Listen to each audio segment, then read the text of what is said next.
I'll let you take a look at this and this one. Roger is ready for us and Is he? we are online whenever you are ready. All right, have the new.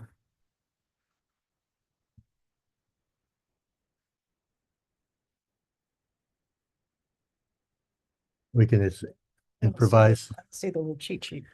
All right, well, the cheat sheet's Missing. pretty long now.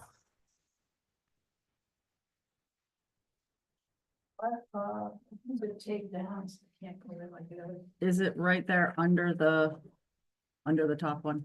No, it's, these two seem to be identical. Maybe the company in the back. Sign up sheets. All right, I'll make sure we get an, oh, is it back there? Oh, thank you. I think people like, they get mixed up with papers and Okay, this is run away with them. the old one. Okay. All right, we ready? Right? All right, call to order Berlin Finance Committee.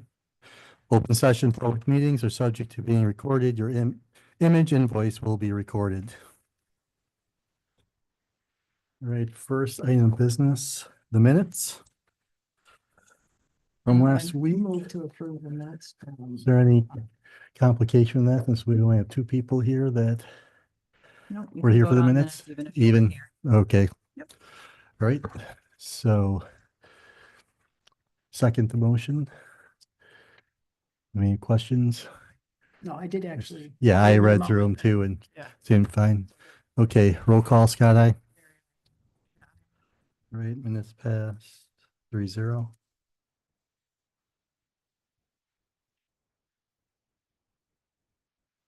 All right, do we just want to get right into the budgets? I know you had listed for 7:40, but get started early. We can. I did not put times on the agenda, so it's okay to start early. I just put them on the calendar that we sent out to everyone. So we do have police up first. Chief Shartner is here. Hey, Scott, hi, hey there, chief. Who's doing minutes tonight, Scott? Who wants to volunteer? I guess I can do that part. Throw your body across. No the problem. the void here. I'm just trying to make this a little bit larger, but I think it's probably pretty good. Let me just make it full screen. And see here, from here, Kristen, he wants money. Every time I do this, then it won't let me. Yes, that is correct. We want money. Okay, so you are all set and I have your personnel portion up, and then when you're ready, I'll move to the next page. Do you want to start on the summary page or which page would you like me to start on? I mean, I guess the summary page is fine. Okay, So the first couple of lines, those are contractual. For the full-time and part-time wages, full-time wages did go up 2.1%. I know it's supposed to be 2.5, but there's some shift differentials. A few of the union members went straight shifts versus split shifts. It gave them 4.5% more in their pay. So my overall pay for full-time officers went up 2.1%. Just because they aren't working split shifts like they used to. sorry, give me 1 second. I'm just trying to share my screen so folks online can see it as well. There we All go. right, so then, of course, expenses, always incurring, always going up. Most of it's contractual. For expenses, you can see like our Lexipol, which is our accreditation management, system software. Because we jumped to an accreditation software system, we did go up. I know I budgeted 9,700 in FY 26. The final bill was 10,2.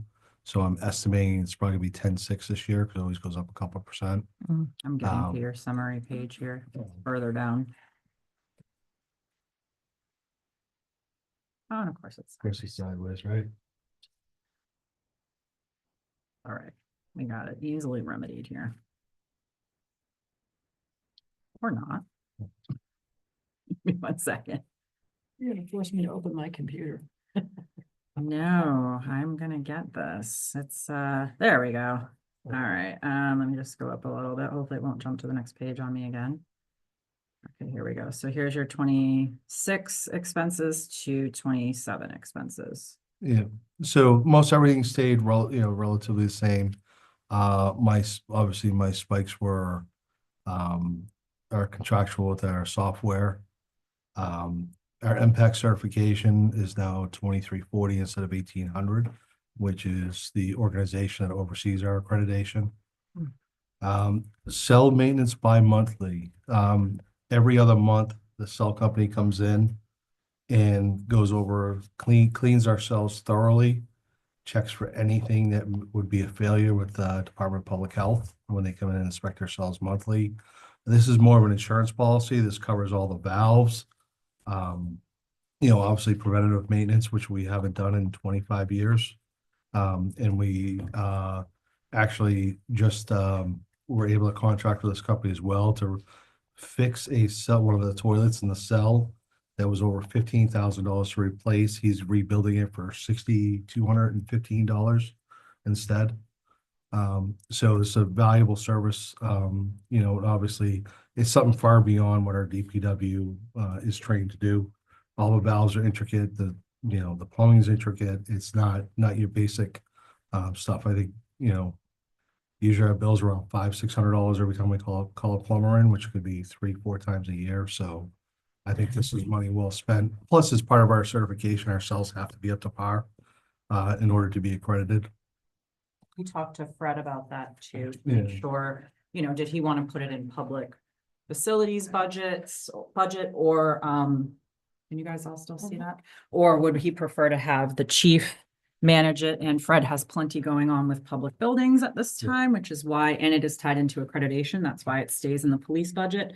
And that's jail cells, not cell phones. I was trying to figure out why we were spending $2,300 a year to maintain cell phones. Yeah. And then I was quickly corrected, so. Yeah. I anticipate a $200 increase in the drone insurance. That seems we started out at 2,800, last year was 3,000, so I imagine this year will be 3,200. So yeah, that section, increases us almost $4,000. However, once we get down to gas, obviously I dropped the price down of gas. We saved $2,700. We've seen obviously stay within budget over the last few years with fuel. So I'm comfortable staying there. I did go up on our vehicle maintenance by $700. That's what we spent in FY25 was $9,200. Set of tires used to be, $400.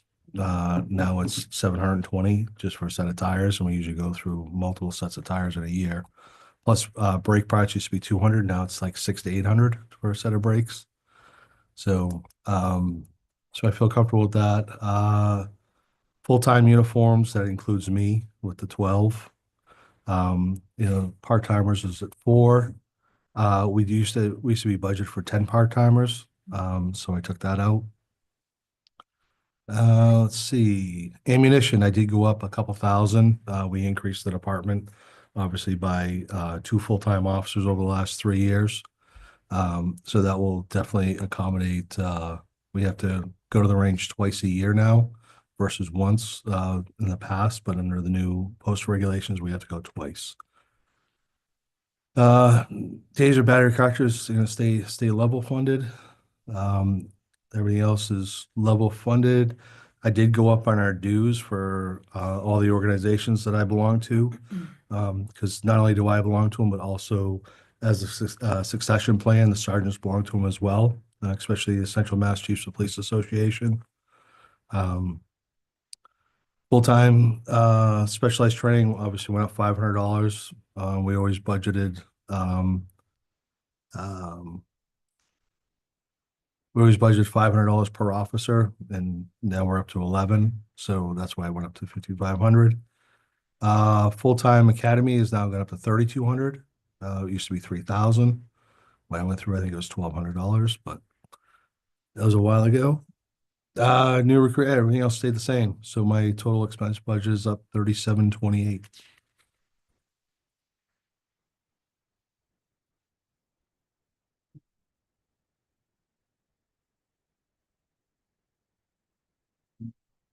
Blue flashes over there, but Any questions on expenses?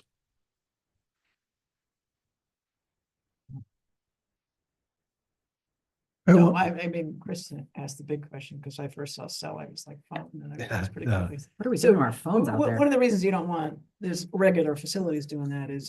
are It's they- specialized. A special design, so you can't put Yeah, something down a It's toilet or not, get something up a toilet. or- you can't go to Lowe's and get parts. Yeah, Yeah, everything is specialty. I think there's 5 companies across the Commonwealth that do this type of work. It was only 5. mhm. So, yeah, this is the biggest thing. We ran into flooding cells, having cells out of service, being failed by Department of Public Health. So his job is to make sure that we do not fail when the Department of Public Health comes out, and preventative. If, like if a valve starts leaking, we just replace the valve. But he's like, no, there's rebuild kits. You don't even have to replace the valve. I didn't know that. I can buy a $3 gasket. I know how to take that valve apart and put it back together and put the new gaskets in it. So in the past, we're spending $1,000 on a valve when it was a $10 part. Hmm.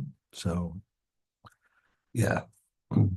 So this is But- where the people that are experienced in servicing these units can Yeah. come in and Yeah. ultimately save money. Yes. Yeah, I believe this is gonna, it's $45,000 just to replace our cells. I mean, our cell toilets, your units, because they're all specialized. They're all at an angle. They're not straight. When we designed the building, they put them, the backs are straight, but everything else is angled. So everything is custom made. Hmm. So we're looking at 45,000 to replace all 3, where we're able to get it rebuilt for $6,200. And you might have said this and I might have missed it, but is it the sink valves and the toilet valve that have to be specialized too, because they have Yes. to be suicide proof? Yes, yeah.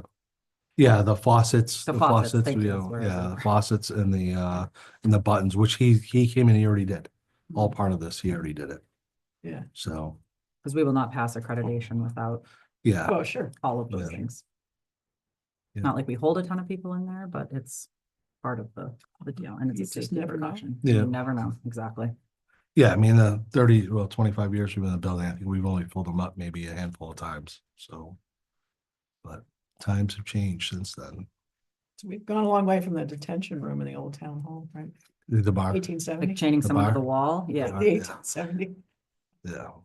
They loved that for the Have you movie set, passed though, I'll tell you, EPA? they said it was Oh, yeah, perfect. yeah, Oh, okay. yeah. They said, don't So, change a thing. we always pass, at least 2 of the 3 always passed DPH. Okay.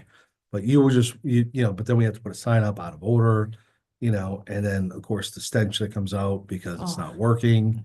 And basically the bottom rotted out. So it was just, we're getting septic air leaks through the building. So it was like rotten eggs out back there, so. Yeah. Yeah. Yeah, he paints the floors, he paints the walls, fills the cracks, is everything the DPW usually has to do. And they obviously are pretty impressed with the time with the crew they have, so.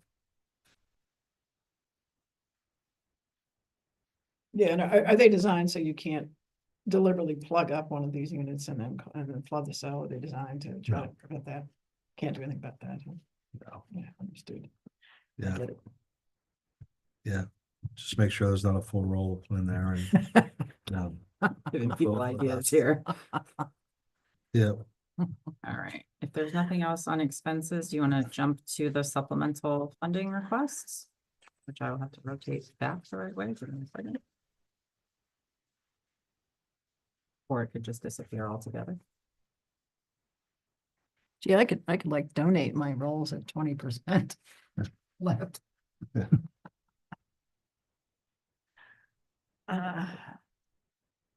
So the 12th officer is first. So, yeah, so, obviously we've had a steady growth. I think I just did the stats this year, we're at just shy of 16,000 calls. Or incidents logged. I think when I first started, there was around 1,500 30 years ago. We did have a staff of 5 or 6 back then.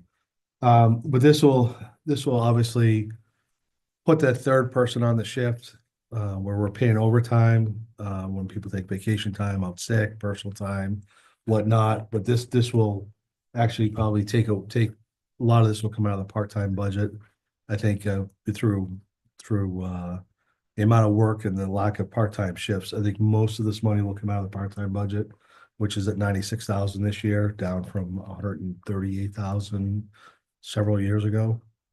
But yeah, I mean, as the work increases, the demand for traffic control increases. The amount of public requests we get, the amount of paperwork we have to do now for posts, for municipal police training council, the mandatory training, you name it, we have a lot of open shifts that are actually filled by overtime. This will definitely cut down the overtime. I know, obviously, it's a want, it's not an absolute need, because, you know, the officers are more than willing to work overtime. But it'll actually put more cops in the street. My goal is to have 2 people on patrol at all times. Yeah, like today, 3 of us working, 1 was on patrol because the other 2 of us were too busy pushing paper today. So yeah, that's my request for number 12. What is your anticipated or approximately you think it'd be savings from overtime? So that's obviously only a half a year. So if assume So it was happy- a full yeah. 84,000 Yeah, for a those- full year, what would you think it would be? Save you 10,000, 20,000? I'd probably say 30 to 40. Okay. So you probably say 30 to 40,000 overtime. You know, because this would be, you know, we don't have minimum staffing. So if one person's on vacation, we still have 2 working right now. When one person goes on vacation, you know, I'm adamant that we get those shifts filled, so there's 2 people working per shift.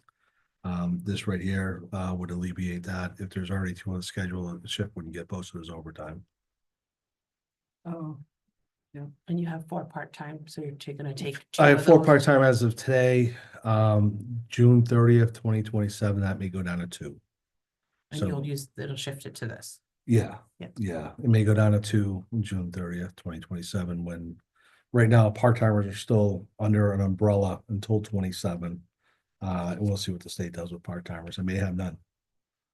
But there's hours regulations, there's you know, it's a whole nother certification for part-timers, and if they're willing to make it, they have to make 2,700 working hours in order to be to continue after 2027. And it's a short window to get 2,700 hours, and that's, you know, a year and a half full or Mhm. year and a quarter full-time work. So when you're coming in twice a month or 3 times a month, that's a pretty hard target to make. Yeah, 2,700 hours. 2,700 A hours. full-time person works 2,080. Yeah, Yeah. yeah, Okay, yeah. So, you know, some of them, a lot of them are like in the 1,800 okay. hour range right now, but even for them to get 700 hours in the next 14 months Cool. is a lot on top of their full-time jobs. So we're gonna take 2 of those part-time and put it towards this full-time. More than likely, Okay, more than so likely. it's just shifting the money from Yeah. part-time to full-time. Not in the first year, though. Yeah, The not first sure. year, that $42,000 would have to be found and added to the budget because you'd have to bring the person on and you would likely offset it, but we don't have that Yeah, money yeah, right yeah. now. This would be offset a year after. It's always 1 year. The first year we're on the hook. It's like usually 1 year. By the time I get them trained on the road and working is usually a 12-month period. You know, like if I wanted to hire, like we're hiring right now for an open position. The academy, our local academy doesn't start till June.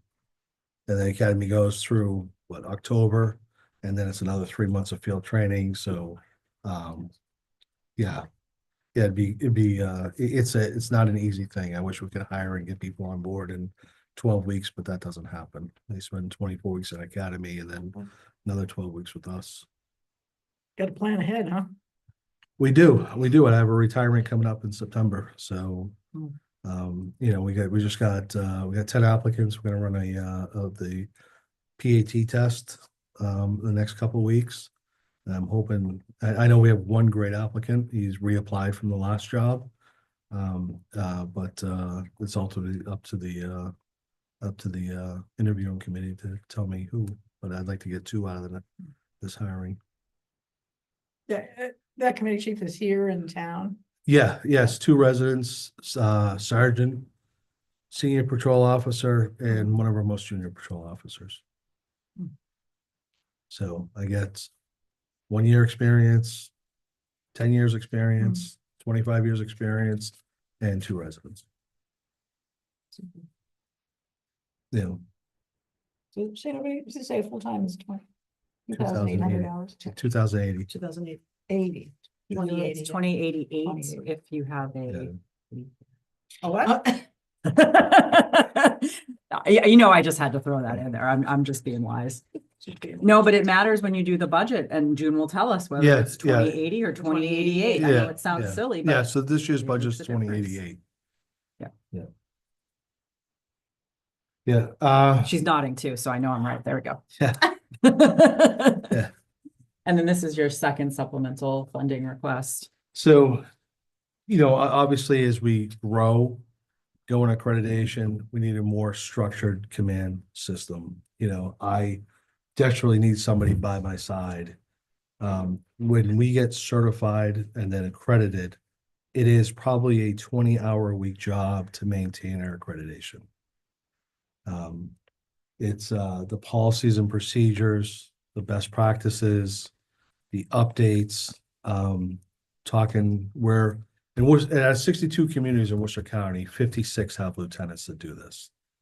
I've held off for 4 years now asking for a lieutenant.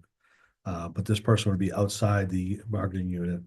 They'd be contracted just like me, and be able to obviously help me make us more efficient. I don't know how much longer I can go doing 50, 60-hour work weeks and turning back 4 or 5 weeks of vacation a year. So. Yeah, in the training, when I say training coordination, you would think that the onus of the training would be on the individual officers. Post does not have it that way. The onus is on me to make sure they are all trained. They get every ounce. I mean, we put it all out. Not only do I have to put it out, I have to make sure that everybody gets the training. You would think we're all adults. We carry badges and guns. You know what you need to do. You get it done, but unfortunately, it's not that way. Well, no, that's okay. Not everybody with a badge and a gun is an adult. It's okay. And you're So, not, so what do they do? Play hooky occasionally on the training, and it's your job to make them not play hooky? It's my job to make sure that I reintroduce the training again and make sure they take it. So. Yeah, typically all the trainings we do 4 dates. Mhm. First responder, taser, firearms. So we do 8 dates for firearms. And we try to include Saturdays, so part-timers can also, Mhm. they can't say, well, I can't make it. Well, we do have it on Saturday. It's not Monday through Friday. Mhm. We run training evenings, we run training during the days. So it's, each officer needs 72 hours of specialized training. So. Yeah, it's, like I said, we're at a crossroads. We're going towards accreditation, and it's definitely a lot of work You said 72 hours per year? per officer, minimum. Yeah, that's the bare minimum that's required for them to stay certified. It's the new person. Can you tell me what the accreditation means for us? Make sure that we have the best practices, best policies, the most correct policies, most up-to-date policies, but most importantly, best practices available. And if we get this accreditation, is there any funding from the state that comes back to us for being No. accredited? Most departments, I had a meeting this morning with 4 of the departments, 4 of the local chiefs. Most of them have $10,000 accreditation budgets Yeah. that they pull from. Okay. On top of having one of my good friends has a lieutenant and a sergeant, both full-time on accreditation. And the department's 2 more full-timers than we are. Best practices. Yeah. So Which everyone wants, but It- there's it- nothing backing that, like the state of Mass doesn't say like, oh, well, Berlin's accredited, so. no, You it's get it's this. it's They're it's gonna a- be requiring accreditation in my- upcoming years. Okay. Yeah, my anticipation is, now that Post has accredited every police officer, their next step is to accreditate every department. Rather than having Post come in here and go through a process, I'd rather just say, here's it's actually on an app, and believe it or not, called Power DMS, where they can look at everything, give them rights, then they can log in. But we also have to maintain books in the station as well. So we can just hand over the book or the app and they can say, okay, you're all set. So yeah, we can avoid a lot of a lot of unnecessary time. But I have a feeling after 27, it's gonna be a 3-year mark where everybody has to be accredited in the state. And so who comes in as audits you that you're doing this? MPAC, MPAC. yeah, that's the abbreviation for the Massachusetts Police Accreditation Council. Yeah, And this predates me, so when you does, initially got it your does. first contract, the achieving accreditation was actually in the chief's contract. I removed it in the second contract because without funding, I don't feel that it's fair to tie somebody's Goals. performance and Yeah. goals to something that we haven't fully funded. yeah. It's But we're yeah. still going down the path. It's just, we're Yeah. going slow. It's kind of like when you talk about OPEB and you put away a little bit of money at a time. We're making progress as much as we can with the resources that we have. Yeah, so, when I took over, we had roughly 70 policies. We're up to 152, I think now. And I think we have about 20, we're all set with policies, but we have 25 more standards to meet. The original certification, I think, is 17 standards, but the final accreditation is like 177 standards. So we're almost there. And, we've tried to push out like one a week or one every other week, maybe 4 or 5 a month. But for me to throw a 500-page manual at every officer would probably create a lot of hostility. Let me poke around a bit on this stuff, because you and I have talked about like freedom of information requests, and public Nonstop. records, Nonstop. nonstop. So let me see, this lieutenant position seems to be focused more on management of police activities within the state requirements. So where do the FOIA stuff, where does that sort of thing land? Is that, It will still land on my desk. okay? It'll still, but I'll have somebody when I go away, Mhm. unlike this last time when I went away, came back, I was like, oh, where do I Yeah, start? Yeah. Um, So the thing I wanted to tease apart here is how much of this, and because you've done it, you probably know, would be, you could take in somebody who was a really good, I'll use the expression Girl Friday, that's a really old-fashioned expression, but you maybe understand what I mean, that administratively can just say, what's the form, I'll do this, record keeping, all that kind of thing. How much of it is that, and how much of it really requires an understanding being out doing police work? it's gonna be probably 60%, getting the paperwork done, 40% being on the road, for a job Okay. like this. Because I do see two functions here, and when you Yeah. describe this, There's a lot of functions. I mean, Yeah, the of functions have course, yes. changed drastically in the last 4 years. Not for the worse, for the better. It's just that, obviously it doesn't matter if you're a town of 3,500, 35,000 or 350,000, the standard's the same. Mhm. The same amount of work that has to go out.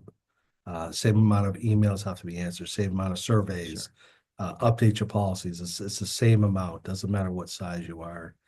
This was a one size shoe fits all, and whether you like it or not, you're gonna wear it. Mhm. So, Well, I asked that question because I have dealt with a lot of, in private world, people that were kind of pinheaded. Yeah. To call them bean counters and whatever. And the cost to having highly skilled people doing work that could be done at a lower pay scale, people just didn't want the bodies. They just didn't want to hire in the ongoing personnel costs.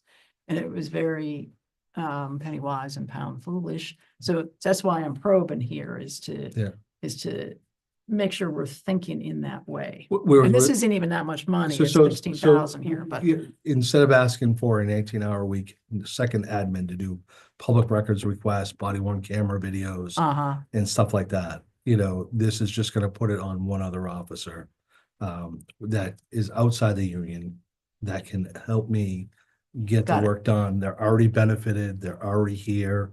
I'm not gonna, I know, like the city of Framingham hired 6 civilians to come in and do this, just as one aspect of body worn cameras. They spent $2 million on a whole new unit. We don't need $2 million for our department. We're not that big.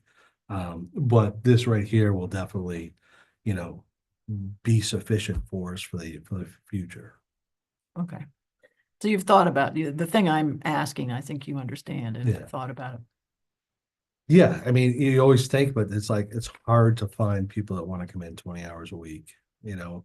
I could put this out as a $27 an hour civilian job within a department, but then it's all new health benefits. It's, okay, when, something really bad happens, they can't come out and help us, Mhm, mhm. so obviously it's another person that wears a lot of hats.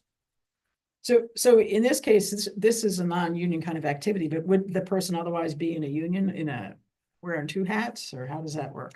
Well, no, I'd put it out to the department, and bring somebody outside, from the union, outside the union to be contracted outside. They would also help me with internal affairs. So sorry, I can't remember that back. I didn't understand what you just said. I'll take one of the officers within the department and Okay. then move them up to lieutenant. So they go from the union out of the union. Oh, okay. I'm having trouble because I didn't understand the basic union structure. Now I get it. Yeah, That's why the lieutenant piece is important. yes. Got it. And the contract piece would be ultimately up to the select board because we don't have contracts with all department heads. So Yeah. that would go to personnel with the job description if this were to be funded, and then a Sure. decision made on exactly if that would be a contracted position or not. This is very helpful to. You didn't take a understand. full-time officer. Yeah. That already works for you, promote them Well, to lieutenant. So the 16,000 is a raise. yeah, it's a promotion. raise, yeah. Promotion. Yeah, if not, I'd be asking for about 145,000, 150,000. Okay. Yeah, I I was, Yeah, Wondering how you're gonna get. Oh, 20 no, how no, you're yeah. gonna get a Eliminating a 20-hour sergeant. person yeah, to come do this, but Yeah. I understand, you're taking Yeah. a full, you're gonna give them a $16,000 promotion increase, yeah, to be a lieutenant yeah, and take on 20 hours of work to support. yeah. I got it. That's right, yeah. Yeah, Is you're that, taking notes. Look at is you. that dependent of getting the other officer? no, I have to do this either way, if we're gonna be accredited. I have Okay, to so do this it. doesn't, not either one doesn't have to go Yeah, before either the one, other. but obviously it'd be nice to get that other officer to backfill on that side, but it is what it is, and I was always holding off on a lieutenant's position. Chris will tell you since she's come, I've always held off until financially we had to do it. But we're at the point that, we're already members, we should be certified hopefully by June, and then hopefully by next December accredited. Yeah, no, I appreciate that. And it all makes sense. Sometimes people ask me and I'd like to be able to have a Yeah. coherent answer. Yeah, I mean, as it is, I mean, even I still answer calls. Even I still go out and take calls. I mean, I still go out and help at calls and come out and answer calls and, yeah, it's a lot. So, I can call you and say, Chief, could you come and replace that battery next to my driveway? Yeah. If it's a fire alarm, you could call the other chief. yeah, yeah, yeah, No, but as Chief and I have talked, this was on his radar and my radar from the very beginning. Just so since I started in September of 22, we have added 2 full-time officers. We added the 10th officer and the 11th officer. I personally think where we are in our leadership structure, having the lieutenant is a higher priority than the 12th officer. Not saying that's not a It is. need, but It you're is. getting more bang for your buck with 16K than a Okay. half a year at 42. You're gonna have to fund it the other half, which I appreciate the phased in approach. Yes. But if it push comes to shove funding wise, we've talked about which is your priority. And Lieutenant. yeah, I won't speak for you, but I No, will speak for yeah, you. Yeah, without a doubt. That makes Well, the most. No, yeah, it does make sense. Yeah. And we just lost a chief in town. Thank you. Bolton, Yeah. So the idea of having somebody knowing what you do is a really important idea. Very important. And That's why I have all 3 doing parts of my job, and I try to, like we all set up for training together. In about 6-7 weeks, all of us go to training for 2 days. Networking, that's why I got them involved in the Central Mass Chiefs of Police Association. So that they have the ability to go and be part of it. You have a natural successor for that role. Well, there's 3 sergeants right now. So, yeah, that's the whole goal. Our training, is, I approve training for leadership or mental health. Those are 2 things that, anything to do with mental health, whether it's youth, adult, themselves, or leadership training. That's our main focus every year. So, Yeah, actually, our last sergeant's promotion, the committee that did it had a tough time because everybody had 6 weeks of supervisory training, even as patrol officers. So, yeah, that goes for patrol officers too. Even their most recent officer, he's already gone to intentional leadership, servant officer. So we started right away. That's great. And then the other two that are sergeants are the ones who don't get, this is just my HR hat, who don't get the promotion, will we be at risk to lose them to other departments for?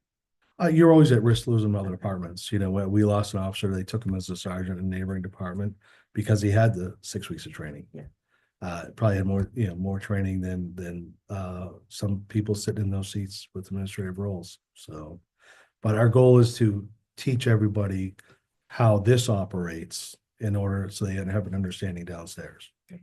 So, Makes sense. All right. Any other questions on the supplemental funding requests? If not, this is new. We asked the departments to put together a 5-year outlook. We do, I feel like, very well on the capital side of putting Mhm. together a capital plan every year, but I wanted to look at expenses above and beyond.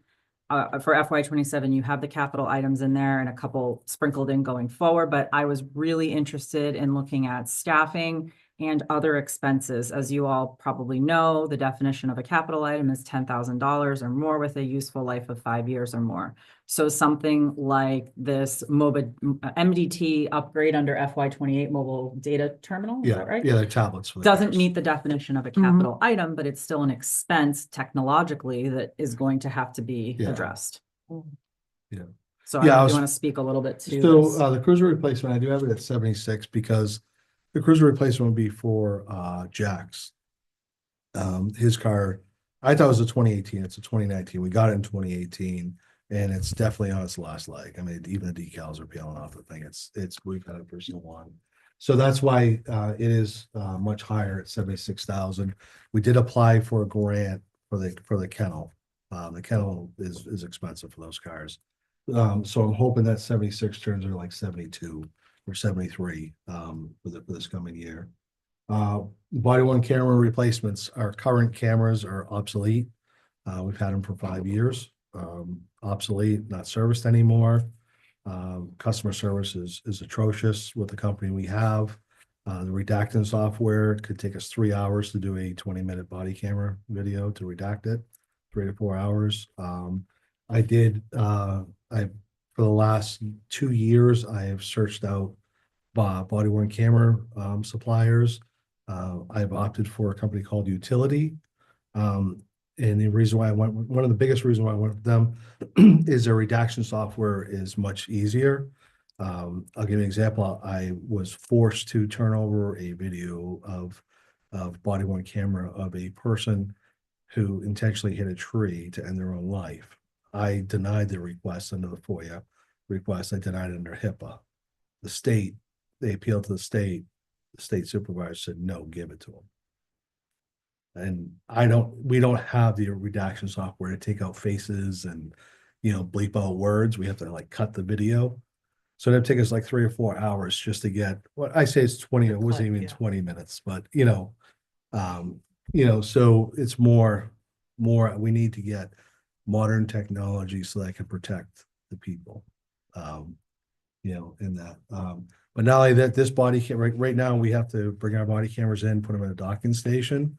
The new body cameras have, it's all live.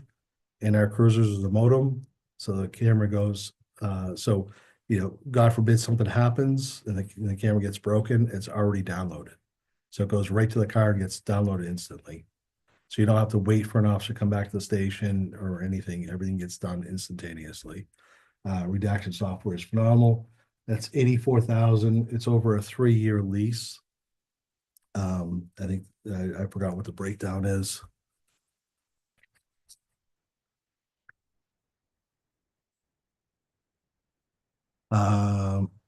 Yeah, the breakdown is 33,000 the first year, 24,838, 24,838. I did a 3-year lease only because we bought these last cameras. I can't even find any paperwork on them, so I have no idea what we paid for them. But I don't I don't want to stick with one company and be stuck in one company if we're not happy in 36 months. We haven't been happy with this company for 48 months. You know, but unfortunately, we're stuck with them and we had to run it to the very, very end. So yeah, so that's 84,492 over the course of 3 years. BWC means what? Body worn camera, Body what? body worn camera. Worn. Oh, Yeah. sorry. I didn't grow up here. I had trouble with that R. Yeah. All right, the next one, long rifles, current rifles, we're in the midst of replacing our handguns right now, due to age. I was gonna wait till FY 28 to do the long rifles. They went out to sight in some of the rifles, had some malfunctions. And I said, that's it. So I emailed Capital and said, please, can I get them, this year? I actually just got I put in for 12,000. I actually just got the quote at 9,100. So that should be lower. Mobile radio upgrades, which we need. In our cars, we have fantastic Kenwood radios. Capable of doing anything except for we need to buy the software. We don't need to buy new radios. We need to buy the rights, almost like buying Microsoft Office for your computer or Adobe for your computer. We have to buy it and the radio company has to type in the code to allow that radio to go digital. That's where right now we're on an analog system, but everybody's moving towards digital. Like right now, we can't talk to Marlboro or Boylston because we're not on digital. They've upgraded, and we can't talk to them, but Can't talk to Boylston. That's not good. no, it's not good at all. So yeah, so that's why we're going for the mobile, you know, that way all the cruisers, their mobile radios will be upgraded with the federal funding. We're upgrading the portables. So this is just for the mobile radios and yeah, we'll see.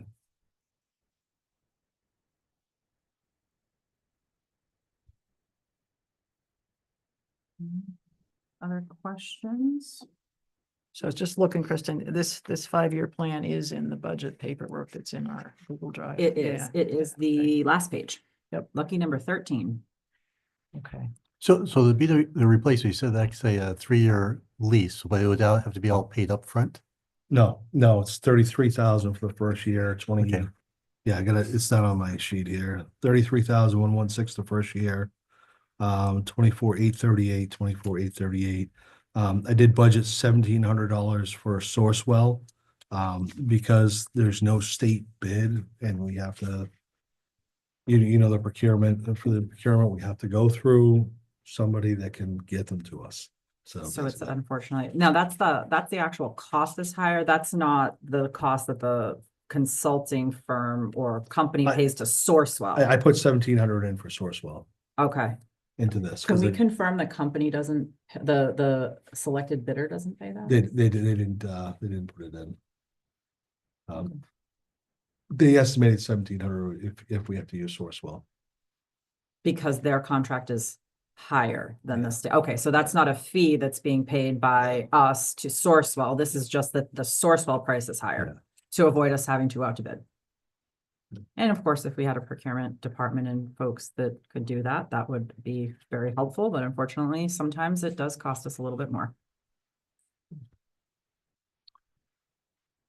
What's the fluctuation in the cruiser replacement? I mean, you mentioned So- Kennel on one of them, but Yeah, so I mean, I'm just anticipating, I mean, the first cruiser I picked up was $9,000. So this is all sticker shock to me. This is all, you're doing like Yeah. 1,000 more, yeah, 1,000 1,000 more. What And about then the I figured last by one? 31, we'll be able to swap equipment over into the new cars. You know, so we'll save some money. We can take lights out of one car or consoles out of the other car, cages out of the other car, move it over. So, because we got into new body styles again. So once we get in and we start replacing, then we can just swap back over How many vehicles do you have? again. Currently, we have 8. You have 8, okay. Yeah, we have Jax's car, the drone car, my car. So we have 5 cruisers. Okay, 5 cruisers. Yeah, we have five patrol vehicles. So Jax's car is a patrol vehicle, but it's obviously specific for Sergeant Gilchrist. Does he have a license? But are those Jets cruisers, or- they have like you're pretty much getting a 5-year life out of them? that I run try, one yeah, every year? yeah. Our ultimate goal is to get 5 years out of all the cars, except for like, obviously the car I have, I've had it for almost 3 years, got 25,000 miles on it. That car should be a 7, 8, 9 year car. Yeah. Yeah, our goal, typically we do like 25,000 miles a year per car, per patrol car. So we try to rotate them around and make sure, we don't want, like, 10 years ago, we could have a Crown Vic up to 150, 160,000 miles. I personally don't want a car in the fleet with the modern technology over 90,000. I don't want to pay for batteries because they're hybrids. I don't want to pay for transmissions, you name it. I don't want to get into the maintenance. Usually it appears to us right around 90,000 is when the car started to deteriorate. That was another question I was gonna ask, is because of delays in getting the cars Yeah. delivered, you were forced to Yeah. go longer with it. Did you find extra issues? I mean, by going longer, or did you find that we can go a little bit further because So with what the was your hy- experience? We didn't have that with the hybrids. The COVID delays was all gas engines. Oh, that was um, only gas It engines. was you only did gas not- engines that we extended the lives on. We didn't extend the lives on any of the hybrids. Are they all hybrids now? Yeah. Yeah, except for Jax's car, but it will be a hybrid, obviously. So this new car coming in is going to patrol, and we'll take one of the patrol cars with, 20, 30, 40,000 miles on it and outfit that into Jax's car. Because it's only a single user, so I'm not worried about 25,000 miles a year. So we still be able to get 4 more years out of that car. Are all the hybrids like 6 cylinders, or are they, four. they only go to 4 once they're hybrid, Yeah. even for the police? Yeah, there's not much to them. And in previous years, we've given some of those cars to highway, I'm No, sorry, uh, fire, not Yeah, highway. so fire department got one. But And you're holding one for we're holding one for building inspectional services. assessor inspectional services. Mhm. Me, if for some reason we needed it for a tornado or two that might come Yeah. through, but again, to your Yeah, point and about the pickup truck that I drove actually went to the school department, and it's still running with the school department. 3 years later, they wanted 50,000 for a new truck, and Yep, we we work gave with them the that one for schools. 13,000. So, and it's done them well and I still miss it. It was actually my favorite car, but. Yeah, but we pay out mileage right now for assessing and inspectional services, so this could help offset some of that. Also, if we were to go regional inspectional services, which we'll talk about when we get to that budget, that part of the deal is that inspector does need to have a town vehicle. So I asked chief to please set one aside, but to your point about repairs, Yeah. we have already found that it's been sitting for a little while, and to get it going, there were some startup costs associated with that too. On the maintenance side, as well as also dealing with lettering, delettering, and putting a town seal on it so it looks official, et cetera. But it'll work well, I think, once we get it fixed up a bit as an inspectional services vehicle. Yeah, and then that had a good track record of maintenance. Most of our maintenance is these things right here. We bring it to the dealership, sits there for 3 hours on a laptop. It's no more wrenching. It's all software. It's all software upgrades, and erase the memory, reboot them. Like it's they're like computers. Like we lose cars. Usually every 6 weeks we lose a car for a few hours for some computer upgrade.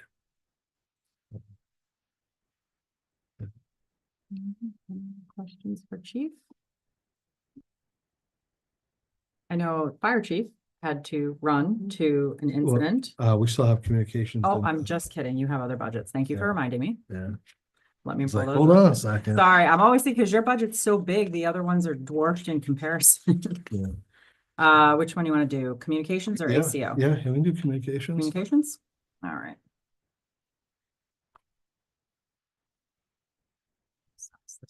Second. There we go. Share my screen so folks online can see. Okay, all set. So communications, so according to the town, that's our admin gets that pay increase for this coming fiscal year. So I did budget that. The only thing I added was overtime. Abby comes in a lot, like, we have 26 payroll, she comes in a lot on Sundays. Turns into paid time off. Which means we have less coverage at our front window, throughout the year. This right here will allow me to compensate her a couple hours to come in and get a head start on payroll. Whether it's on a Sunday or if it's, 6 a.m. on Monday, she wants to come in, work a couple hours ahead just to get ahead on the payroll. Our police payroll is pretty complex. I think June will attest to that. I think maybe twice a year we get it 100% right. It's very complex. It takes quite a while, but remember, she's not only doing it for the 15 of us or 16 of us and plus herself, she's also doing it for the 20 whatever firefighters as well. So, she's doing payroll for well over 30 people, every Monday morning. So that's why I asked for this. I don't mind paid time off, but when she can't even use all her time off that she accrues and she carries over, it doesn't make sense. And I believe she is the 5th lowest paid admin in the Commonwealth. So, and she also runs both sides. I need an admin 40 hours a week, but I split it with the fire chief. I get her 20 hours, he gets her 20 hours basically. Obviously some weeks are more one side than the other side. But that just means that I take over more responsibilities and I'm doing more on my end, to help alleviate what goes through that front office. And But- most towns have a police admin and a fire admin. Yeah. So this is, Yeah.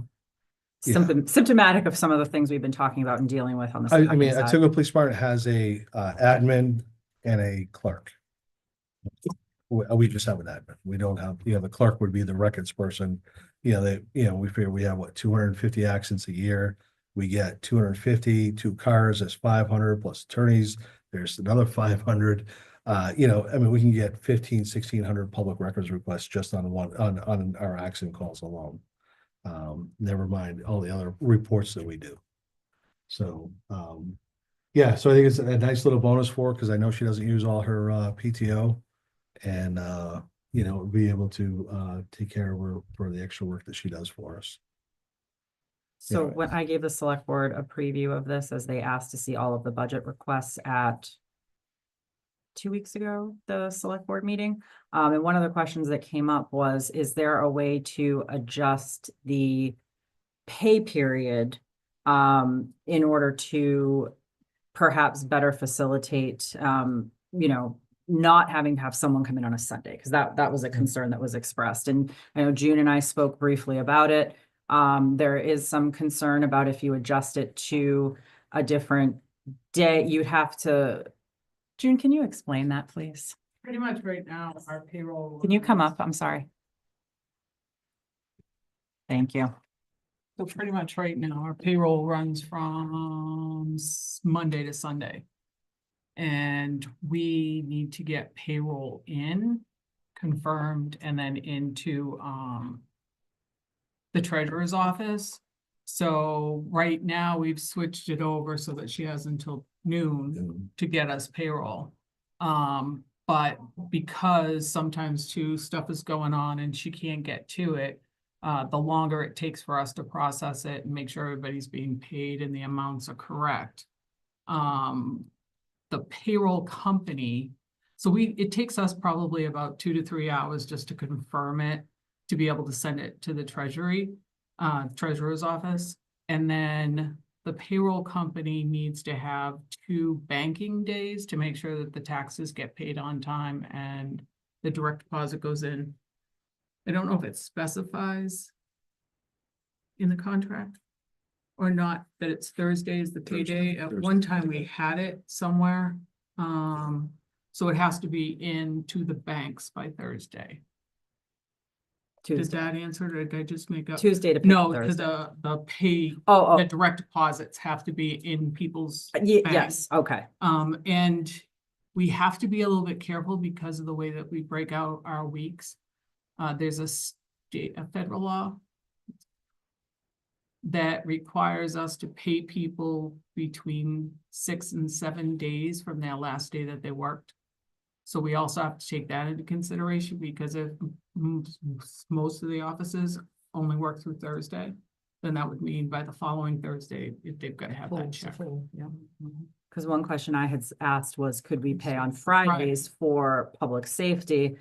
The problem with that is what you just mentioned, and also that it's in the contract, and further, that it's a 24/7 operation. So really only shifting, you're not shifting the workload, the workload is still there, and you're still having folks up to that, 12 AM on the day that the week stops working and picking up, and people calling out and picking up overtime and picking up shit. So that is a challenge. And we are working with DTS, where the timing system that the police department uses. I know you have Sergeant Andre trying to work with the treasurer's office to see, Yeah. can we upload that directly into payroll? And, can they talk to each other and how we accomplish that? Because that would save potentially some duplication of effort and less hands touching it, which, as we all know, the more hands touch things, the more human error comes in. So can we actually have the systems Well, work yeah, it's a together? human error, looking at one set of data I'm putting onto an Excel sheet, like you may get a number off or a number backwards. So not only does Abby do the payroll, I then take the payroll in my office and I pull up DTS and I go through each one. Even mistakes have gone through me because like I know that they get paid shift differential. I know they get paid stipends and whatever. But what I don't look is make sure it's highlighted and added on the other side. So basically, I add in essence to the payroll all over again. I just try to make sure it's as accurate as possible. But like I said, I mean, we're a small town. Monday mornings, like this Monday morning, next Monday morning, payrolls due. We're looking at a significant snowstorm. Are we really gonna have time to be? We're all gonna be all hands on deck. So payroll's gonna be tough.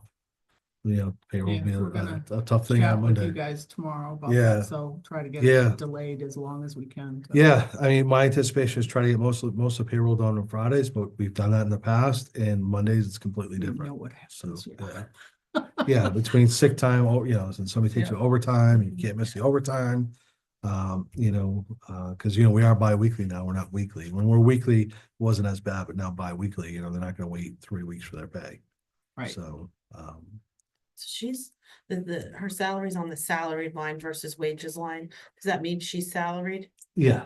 Well, No. no, it she's should hourly. actually all be She, in- I'm sorry, be yeah, on just wages. yeah, full-time I'm sorry, wages. It should should be be full-time wages. wages. Okay. You are because- correct. Yeah, it should be full-time wages. Yeah, That would make sense to me. Yeah, But it she should be can earn wages. overtime. Yes, very, very good yeah, point. I mean, believe me, Yeah, that's I awful. I like the fact that she can get paid time off, but our goal is to have. Fair some- labor exempt. I mean, you know, Yeah, Yeah, our- to clarify, because it's on the salary line. So she- Sheena is our HR guru because this is what she does. So this Yeah. is very helpful to have her perspective when we come Yeah. into all of this. Yeah, so you'll appreciate this. Like, I don't mind giving her time off, but when I give her time off, that means when I'm in my office, I have the screen of the lobby up, constantly watching the screen, waiting for people to walk in. Then we probably have 300 people a month walk in for different requests. We On have a low EMS end, people walk in, like I Yeah, stabbed myself with a knife and I medicals, thought I should drive to the station. For yeah. record, please don't do that. Please Mm. call 911. yeah. It So- happens monthly. Yeah. Yeah, so like we always pay attention to the lobby. Like, when she goes, like, I don't go to lunch with her anymore. I stay in my office because people tend to come at lunchtime.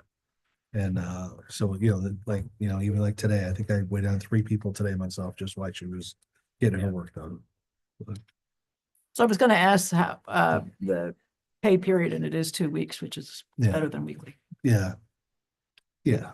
It's Monday to Sunday. All right. So you see our regional assessment for dispatch went down. We took on Hudson and we're taking on Sterling in July. So For Neshoba, for Neshoba, our dispatch. assessment went down 7,000. Sorry, is that the NVRDD line? Yeah, Yes. yeah, Neshoba Neshoba Valley Valley. Regional Dispatch District. Okay, Our telephone services went down because we took down the copper lines with the new radio system. mhm. We're no longer on copper lines. I think we're paying, stupid money for. Radio maintenance, I did drop it down. Just I actually was gonna take it out, but Kristen convinced me to keep it in there just in case. Everything breaks in New England Yeah. weather. Yeah, and I'm more of a person where something like that happens, don't give me the $2,000 to spend. I'd rather come to you and ask for a transfer. you know, say, hey, this happened. That way you know where the money's going. But we're budgeting so tightly now on expenses, I felt Yeah. it made sense to keep it in there. Yeah, Unsolved Code Red, that's our reverse 911 we've had for forever.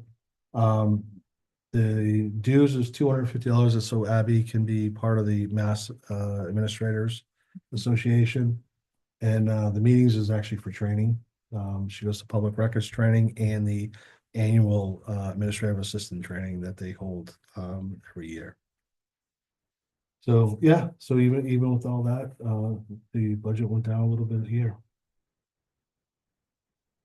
And this is just for one person, so the breakdown, page, oh, sorry, that's an earlier version. You don't have a supplemental funding request in here. No, No, okay, just making No. sure. I didn't think so, but no. it's a lot of budgets to remember. Any questions on the communications budget? No. All right, then we'll move on to animal control officer. Make that a little bit bigger and share with those folks that are watching at home. All right, take it away. All right, so the ACO, for the last, when she first started, we were paying her $5,700 a year. She did it out of the kindness of her heart. The second year, you know, we went up to the 12,240. We are paying her about, at 12,240, we're paying her about $6,000 to $9,000 less than what other communities pay her.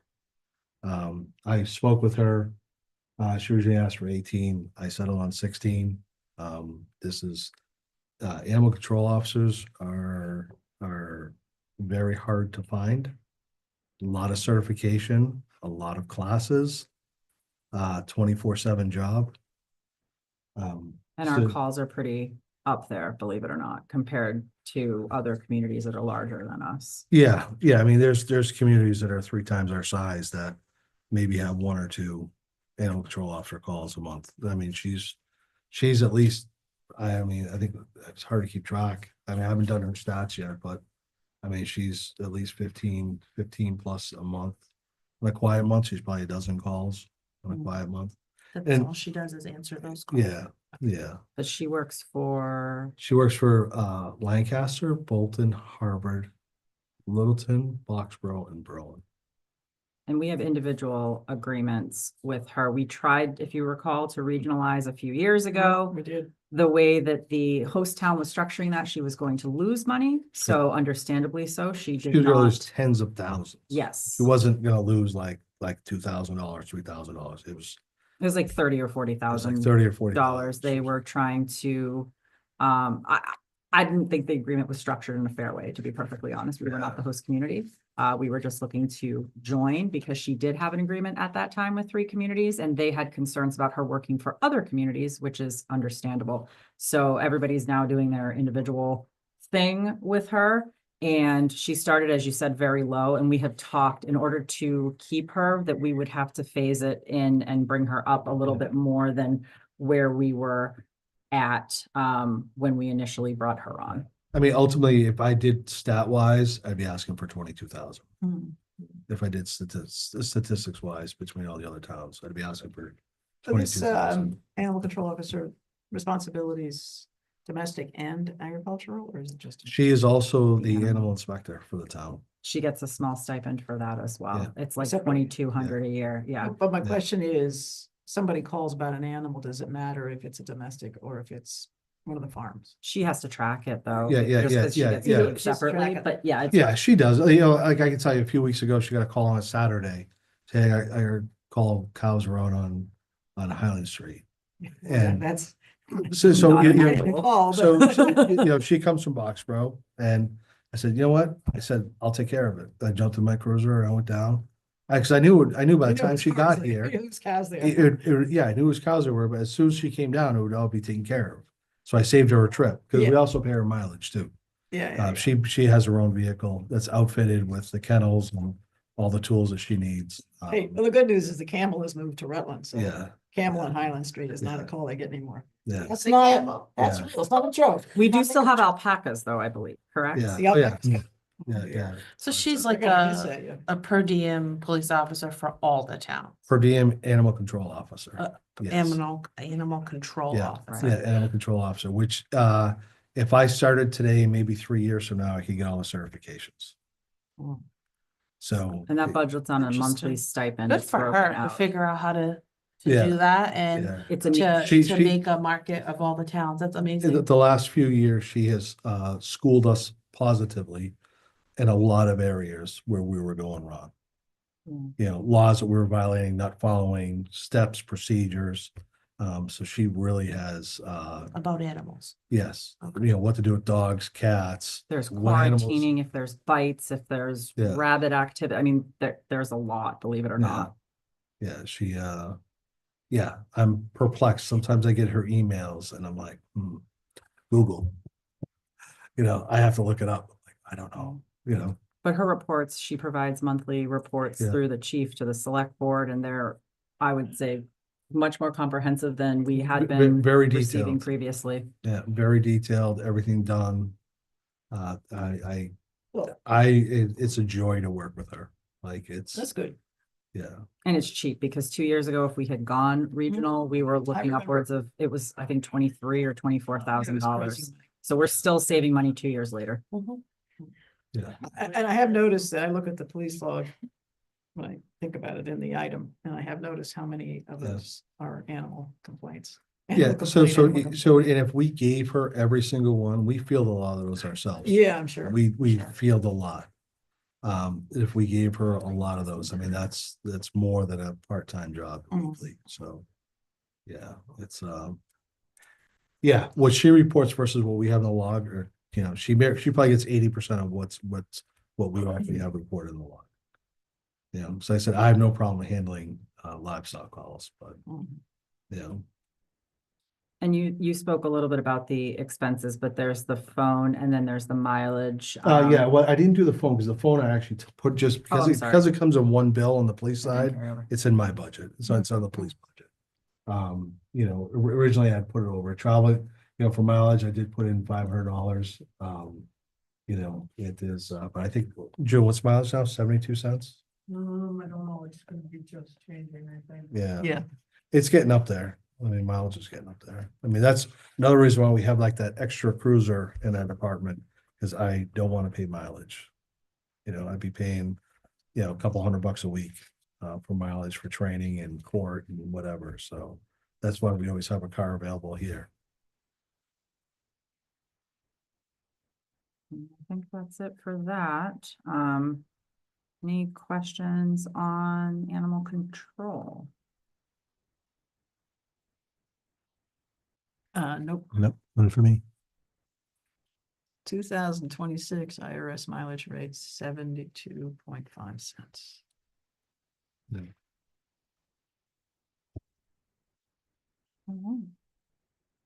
Well, thank you, chief. Alright. Fire chief has come Yeah. back just in time. Yeah. Your I timing saw- is impeccable. Yeah. I solved them for you, Mike. There you go. All right, thank you. Warmed him up. Questions for him? Thank you. Yeah, Chief. thank you very much. job. He said you were gonna answer them, okay. Yeah, he tried. We said no. No, it all looks good. Thanks very much for Yeah. coming out tonight and, Yeah, no, yeah. it's the most important night of the year. No, I got 14 people that rely on this, so, yeah. wow. Yeah. It's an interesting little town we got here. Yeah. Right. Chief, unless you have anything else, like to invite the fire EMS chief, also emergency management director forward. To the warm seat, not the Yes. hot seat, it's the warm. The seat. warm seat. Right. I'm in the warm seat. All right, hopefully I'll stay. I drove by you and Fia at the end of Walnut tonight. Oh, did you? Oh, Yeah, we were I walking didn't- back. Yeah, I didn't recognize you, I recognized her. And says, oh, it's gotta be Mike. Yep. It's easy to find the dog. I mean, dog that's sticks always out. the way that it is. But you were all suited up properly for safety. It was, Yeah. I was impressed. I had the vest and Who's the, who's out there walking? normally Fia has a lighted collar that I put on her, but Okay. I left it up north. So she didn't have It it. stands out. Yeah, she does. I was just looking because I realized we did some revisions when we met, but I didn't make changes to the roll-up sheet on the front. Did we just move between line items or did we have an overall, not counting the 30 that we're gonna talk about for the The call department. call, but within the regular budget, I think you just, because we were talking about holidays and everything, did we actually add any money? I don't think we I don't think did. we did. I think we Okay. just kept everything. Because this got a little bit confusing because we are in what I would call a hybrid year. Mhm. We are moving from a BLS to AEMT, which is the advanced EMTs, as you recall, if you were at Fall Town Meeting. And then we're talking about planning for potentially moving to ALS.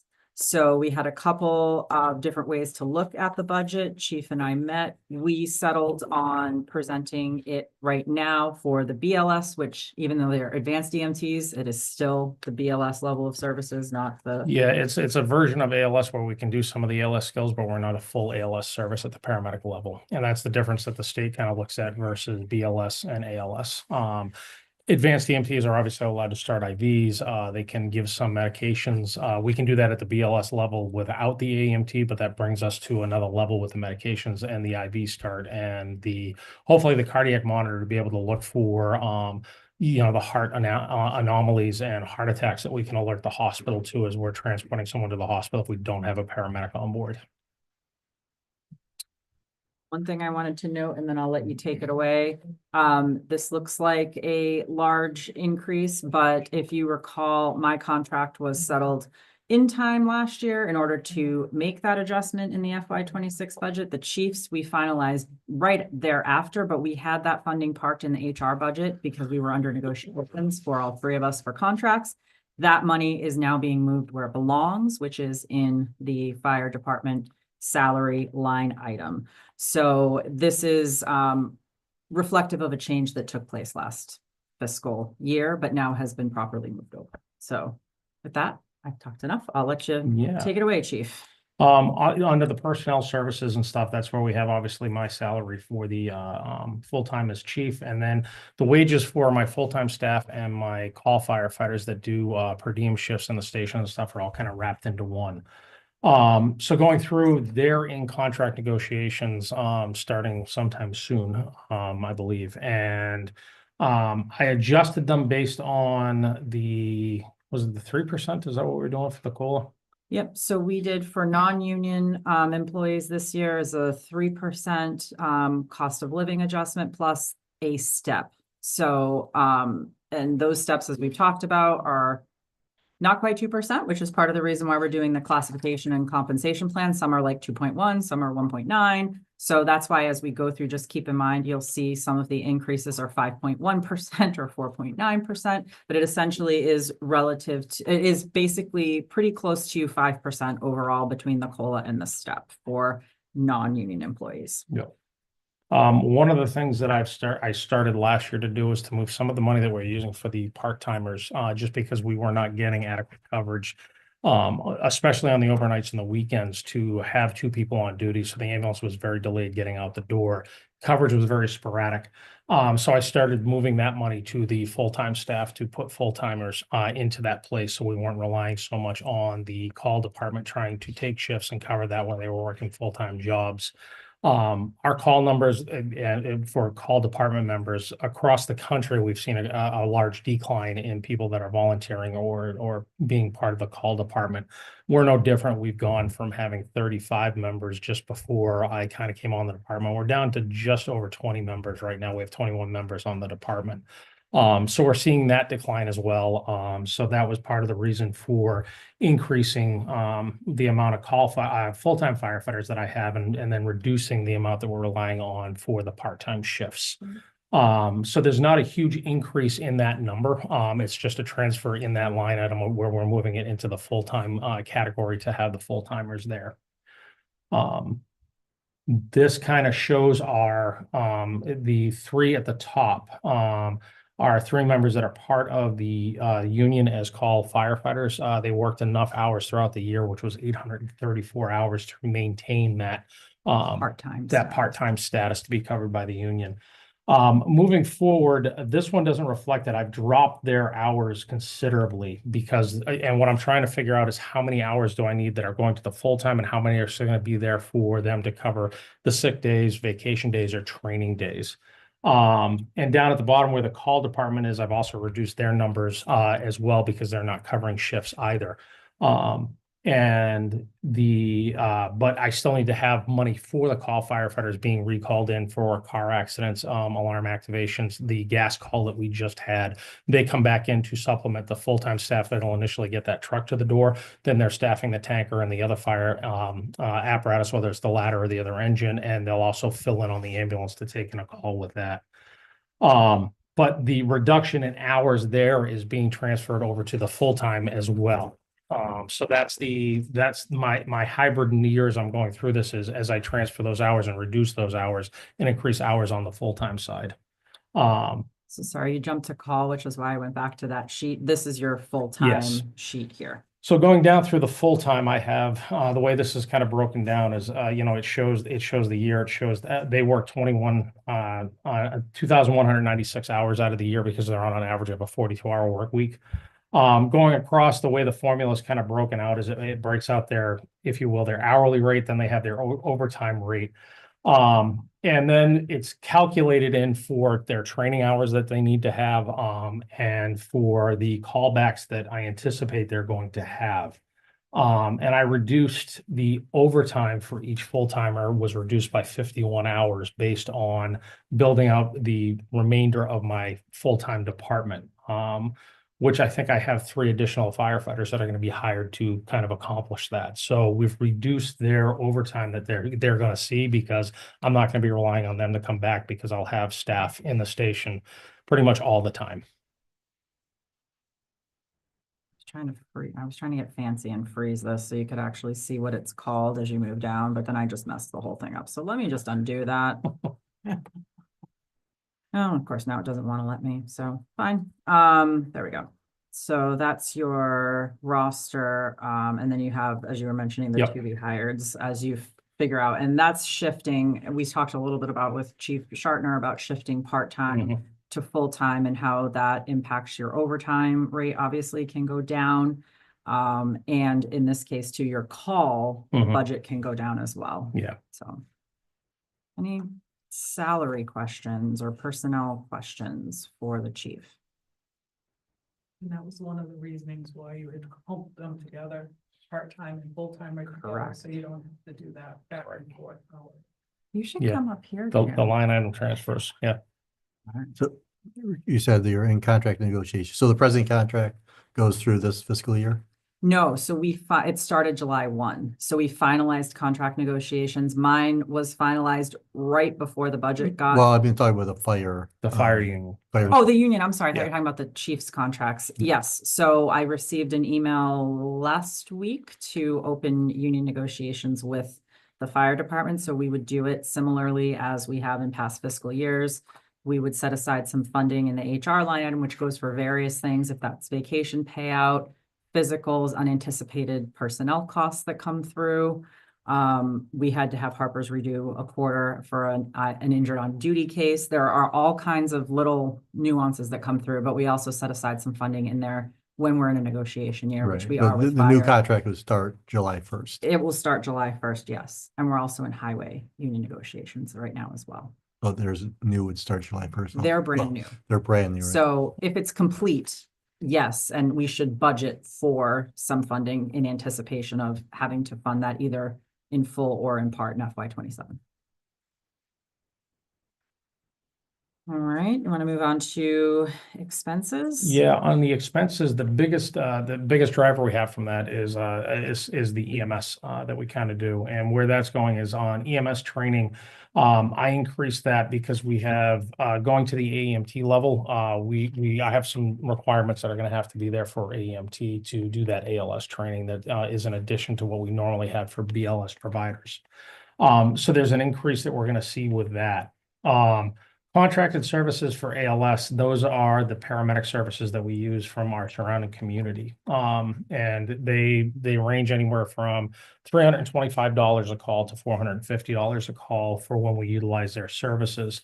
I'm seeing about a 10% increase each year in our call volume and the responses that we're doing. So that kind of reflects in that increase for the contracted ALS service. That also goes with our collections and billing, where with the billing company that we use charges fees for that. And I'm not sure if it's 3 or 5% based on the total gross amount that they bring in. But there is a fee, there's a formula that goes into that. And again, I increased that by about 10%, just seeing that call volume going up.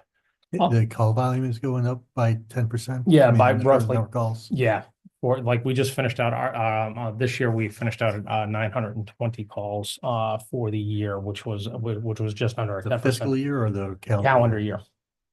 Do you anticipate anything that could be different with the completion of the, the work that was done at 495 and 290 that made that a lot less of a backup to prevent cars from having Yeah. the common cut through?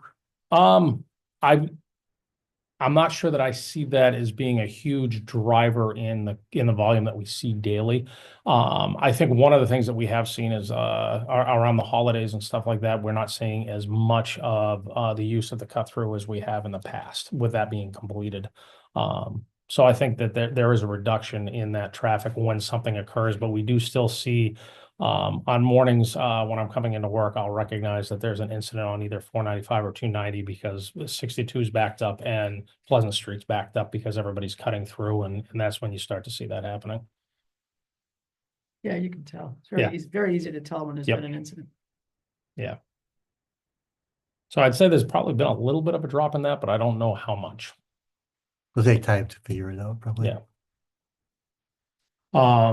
Again, just going down through that, the DTS scheduling kind of remains the same there. That's our scheduling program that we use for the staff. I tried to keep a lot of things pretty much level funded across the board for the station maintenance. That went up a little bit just because of some of the things we're seeing with the doors, and some of the locks that we have on the doors that are getting old now, they're starting to fail, and we have to replace those. The working with Fred to see what comes out of, if you will, our station maintenance budget versus what comes out of his for facilities and stuff. So there's a slight increase there just because we're seeing those secure locks that we have with the codes to go into them have gone up considerably like everything else has. So we saw 2 of those fail yet in last year, and I anticipate just because they're all getting to be about 25, 26 years old, we're going to see the rest of them start to go. So is this like the police cells? It's not standard Lowe's? Correct. Yeah. Yeah. These are ones that we get through the locksmith and stuff. And a lot of that, just because we're attached to the police department, I do try Yeah, to work yeah. with Chief Shartner just to Yeah. make sure what we're putting in is adequate so that somebody can't get into the station. Hose testing kind of stays the same along. I try to keep the vehicle maintenance the same. One of the things that I think has been a good thing for us is we've had the vehicle maintenance fund that we've been able to draw from, the vehicle and station maintenance fund. That article that we put forward, the Yes. 50,000. Yeah, it's Yeah. one of the smarter things that. Yeah, I've seen He likes that yeah. idea. Uh, I'll give myself a little credit for that one. We've been a big user of that just because there's been a lot of unanticipated expenses that come with that. I'm trying to catch up. A lot of our maintenance, unfortunately, was kind of left and wasn't followed through, if you will. We kind of shopped around to whoever was the cheapest, and no one ever actually followed what maintenance was being done. So as I'm doing that now, I'm finding there's a lot of things that are recommended by like the National Fire Protection Association for fire apparatus that was never done, and I'm trying to catch up on that. And they're fairly significant with some of the brakes that we need to do for the work on that and the suspension systems on the truck. Everything else kind of stayed the same. The Stryker equipment maintenance at the bottom there went up, and that was because a lot of the equipment we keep on the ambulance is regulated by the state through OEMS, the Office of EMS.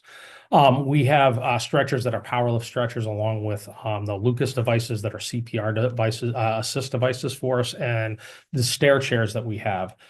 We bought 2 new devices in the last 2 years, and we're required to have a maintenance contract for that. And it's one of the things when they do a surprise inspection for us, they look for the sticker on the device saying who maintains it and that type of thing. So I have a contract with Stryker for a lot of this equipment. And because of that new one that we bought, that went up because of that. The kind of the supplies as we go down through the gasoline, we kind of went up just a little bit on the gasoline just because of the call increase that we've had. Uniforms went up a little bit contractually. They're covered for the full-time members, so that's the increase that exists there.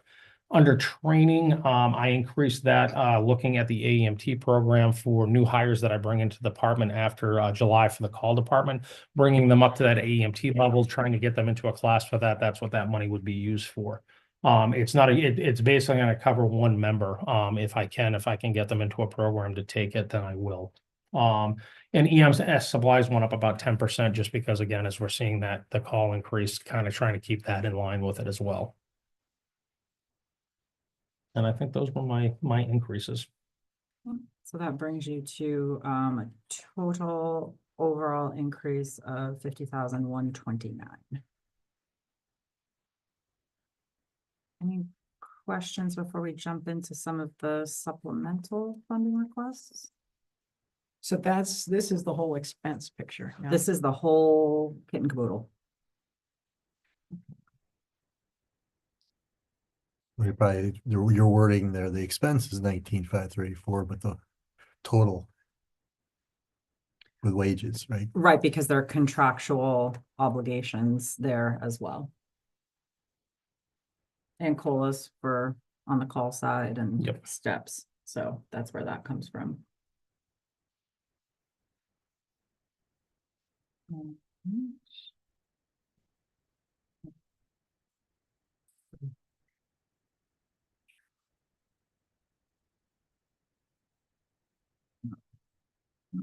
Come on.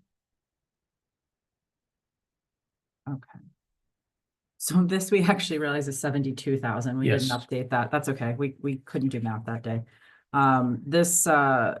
This supplemental funding request, I'm actually recommending that it be done as a special article because it is a one-time expense. It can come from free cash. This would be training for 4 of the staff members to attend the paramedic program. So much like we did that article at fall town meeting for the AEMT, costs that are associated there. This would be if we move to a paramedic program. So rather than put it into the budget, because it is a one-time expense, I would recommend we do it as an article. And then it doesn't have an impact on the operating budget. And it would be voted on separately by town meeting. Is this in the Google Drive? Yep, this is all in the What's it called? FY 27-221 fire EMS. Yep, right up here. The paramedic program is about a 9 to 12 month program that it's usually 1 to 2 days a week that they're in class. And then there's a lot of clinical hours that go in at the hospital that they take. And that the price for the $18,000 to $20,000 with the increases that could come. Basically, it covers all the costs for the program for them to, they give them uniforms so that they're in the hospitals, or if they're at a paramedic service riding along with a paramedic, they have a uniform that they wear. And it covers all aspects of the the paramedic program for them being in the operating room in the OBGYN area for the hospital to do deliveries. They spend a lot of time in the ER with the ER doctors. And it's paced for them to be able to take it however they want to. So that's why it can be anywhere from 9 to 12 months, depending on which program they're in. But this builds into, in order for us to get to the paramedic program as an ALS service, it's a stepping stone so that we can do this and look out, if you will, another year or two to be able to project costs and stuff and what the revenue will be from having that program. And the 4 members would really be the minimum that we would need to have trained at that point, because we need to be able to provide it 24 hours a day, 7 days a week. And have a backup plan for a mutual aid, if you will, service that would back us up if we were unavailable for whatever reason. So there's a lot that goes into it. There's equipment that, like one of the things that is on the capital for this year is going to be one of the cardiac monitors that we have, that they're silly expensive, but they're about $70,000, but that's the one that lets them detect every heart arrhythmia. It's the one that you'll see in the hospitals and the cardiologists use. We have the ability to be able to send 12 leads with that to the hospital.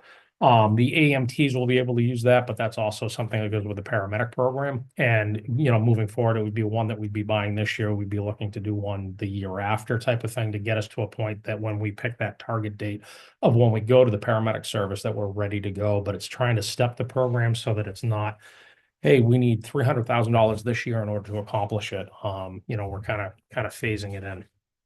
And the capital expense, as you mentioned, being phased in, that does come out of the public safety mitigation funding, which is the development agreement with Highland Commons and with Riverbridge. So there's no impact to taxpayers there.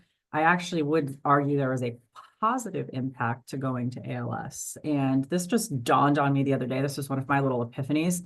And I'll let you speak to Emerson Urgent Care. I heard one of the many calls. I'm now learning to listen to the radio and understand what's going on somewhat. And I hear the tone go out for Emerson Urgent Care for somebody who was having breathing and other issues.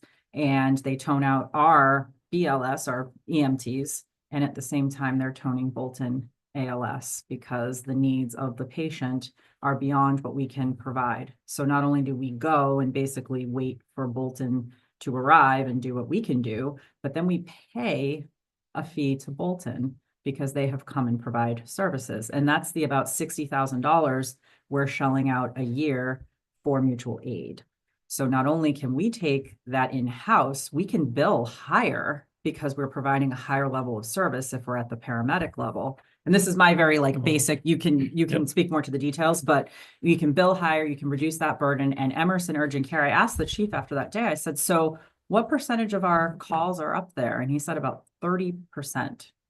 Now that's huge when you're looking at having to get mutual aid for, I would say, almost all of those calls, depending on what's going on. Because if they can't treat them at Emerson, they're going to the hospital by ambulance. They're needing a level of care that often we can't provide.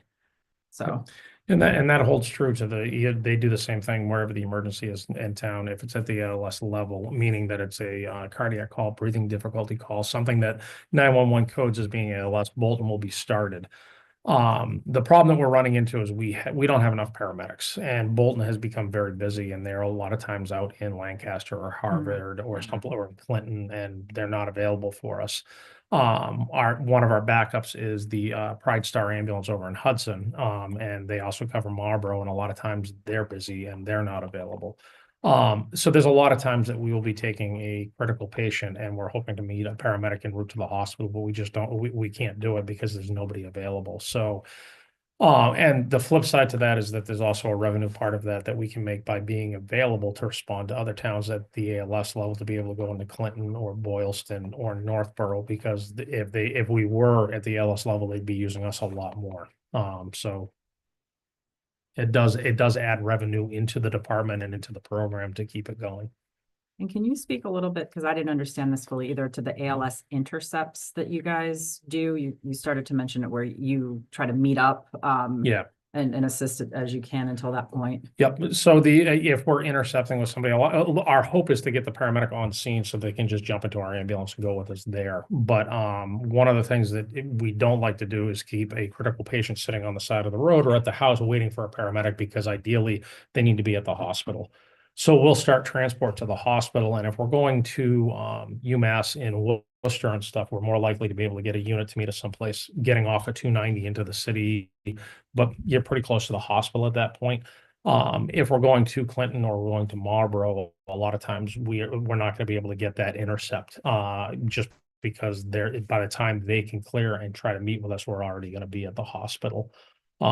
So that intercept program that we had that exists, that everybody kind of does, it's a needed thing with a lot of the patients that we have that are in critical condition with a breathing problem or a heart problem or a trauma that's occurred from a car accident or somebody on their property that's done something that has hurt themselves seriously.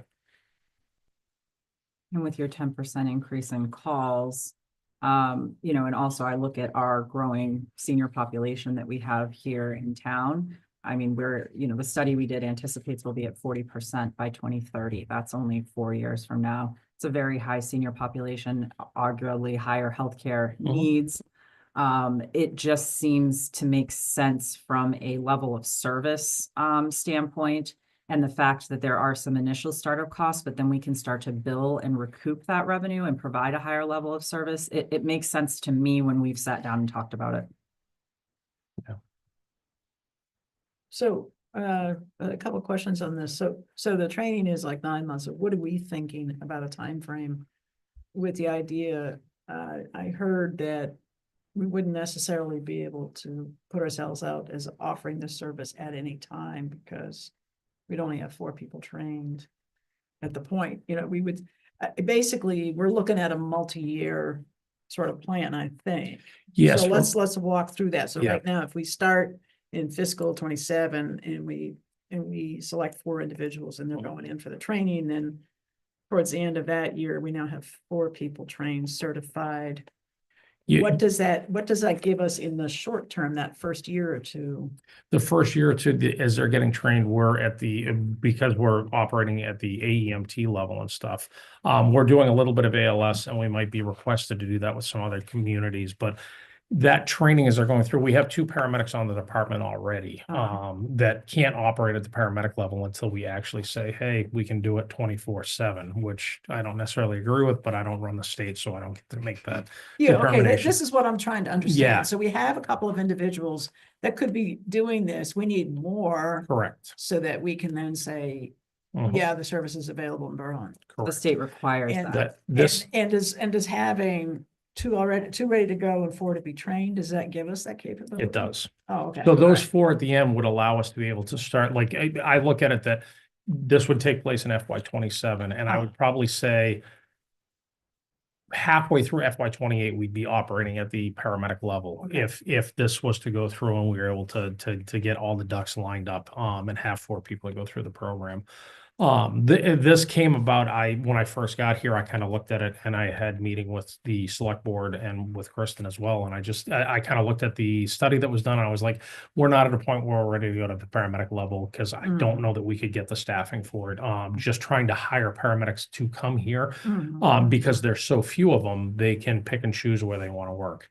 And I think the catalyst for me is I'm one of the paramedics and stuff. One of the calls right after town meeting that I was on was a critical child that was horrible because I couldn't do anything. Mhm. I knew what needed to be done, but I was waiting for that paramedic unit, which was delayed, just because it was that busy.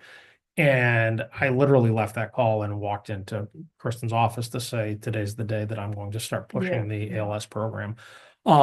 So that's kind of where this drive came from and why it started up as it did. And it's kind of looking at it from that standpoint of, doing that phased in approach where we have people that can do it now. Okay, And getting us to that point where we're ready to go so that we'll have at least 4, if not more. I'm going to try to get more people that want to take the training, that want to get involved and want to do it. And hopefully I can attract a couple of paramedics as well that want to come on the department. so, and then can I ask a little selfish question Sure. about this? So we're going to invest in people, which I like. Can we do anything on the retention that's related to this training? That's where the contracts come in. Yes, I think one of the things that, and I'll speak both as having them sign a contract that say we've invested this much money into you. Our return is going to be at least 4 or 5, whatever the town decides, of service to us as a paramedic before you leave the department, or if you were to leave, you'd have to pay us back. Mhm. Now, putting on my hat as a fire chief that I want to have a paramedic here, if I had a paramedic that was coming in that was willing to come work here and wanted to be here, but they had 2 or 3 years of their contract left, I would be coming forward to say, we need to pay the town You of, make up the difference. correct. Mhm. For me, $15,000 to pay them when you look at it, it's at least $20,000 to train a paramedic, Okay. let alone everything else. For me, that money is worth it to pay somebody to be able to get out of their contract and come work for us. So I'm in favor of saying, hey, that we're investing in you. And I think right now and that's one of the things that I've said is that recruiting people to come here is a lot harder than we have our own people that we can invest in that Sure. want to be here. And that's where I think we're at that point. And I should have said that before and I forgot to. We're at that point where we have people that want to be here. They're excited about working in Berlin and stuff and seeing where this program's going. And I think that's why I want to invest in them and kind of groom them into this position with the paramedics. Yeah, that rounds out the picture nicely. Thank you. Yeah, you're welcome. And we had 3, I'm sorry. Yeah, well, I'm confused by the cost. You indicated that it was $9,000 per person over a 9 to 12-month period. No, Right. it's about $18,000 to $20,000 per person. Okay, what was the supplemental? I mean, or what was it the per person had? I was, It's 72,000 Yeah. total. it was So, 72,000. yeah, that was where we did wrong math. Yeah, I I said think we what's, couldn't apparently do math outright that Oh, way. It's okay. 18,000 times 4. yeah, It's 18,000. yeah, and I Okay. think what's in Correct. there is it's Yeah, it's the 62,000 or 63. 60, yeah. Hold on. In the supplemental Yeah, request. Yes. with Yes. 18,000 in Yeah. parentheses. Yeah. Times 4. So, So, yes. yeah, that's where the Oh, confusion. That Yeah. parentheses is Okay. per person. Yeah. Yes. Yeah, it made complete sense in our mind that day, and obviously on Did paper, it Right. didn't did come out not, that way. so- And the other things, want to clarify, so you can't offer paramedic services unless you can provide a paramedic 24/7 for the Correct. town? The way it'll work is when I apply to the Office of EMS, they'll look at it, they'll approve us to do it based on what my plan is, and I can do it over a 3-year. I could start it tomorrow as long as I had the paramedics here. They'd come in, kind of evaluate our service and stuff.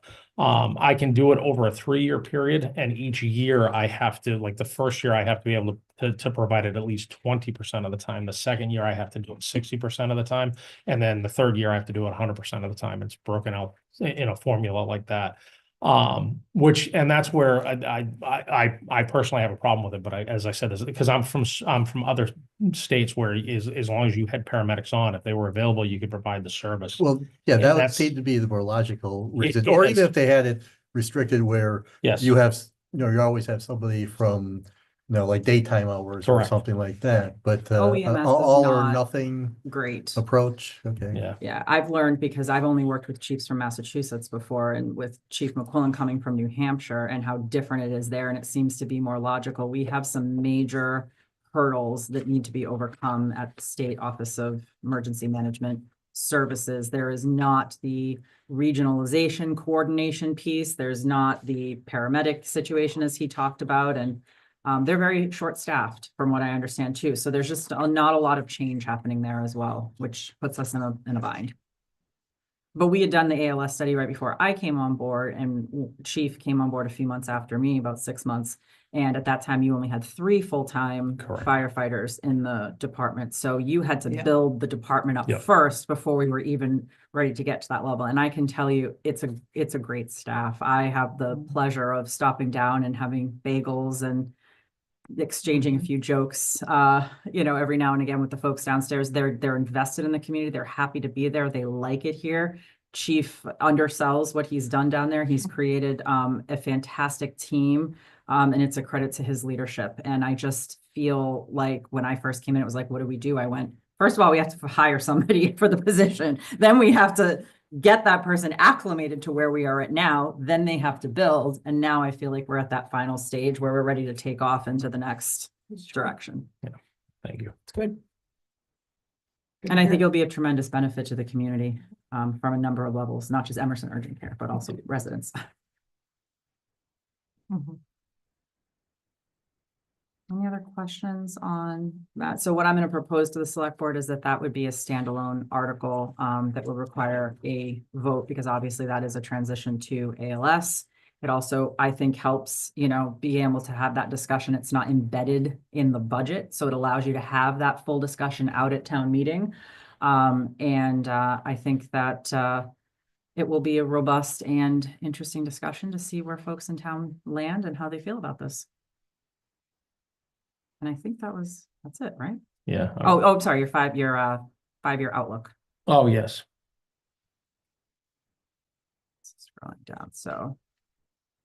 If you want to speak a little bit about, Yeah, I kind of put in there, the deputy chief position and stuff. It's just, basically, I'm at a point where I want to have a succession plan that if I leave, I have somebody that's in a leadership role that the town could look in. When I say leave, if I got run over by a bus or something like that, I have no intention of leaving or anything.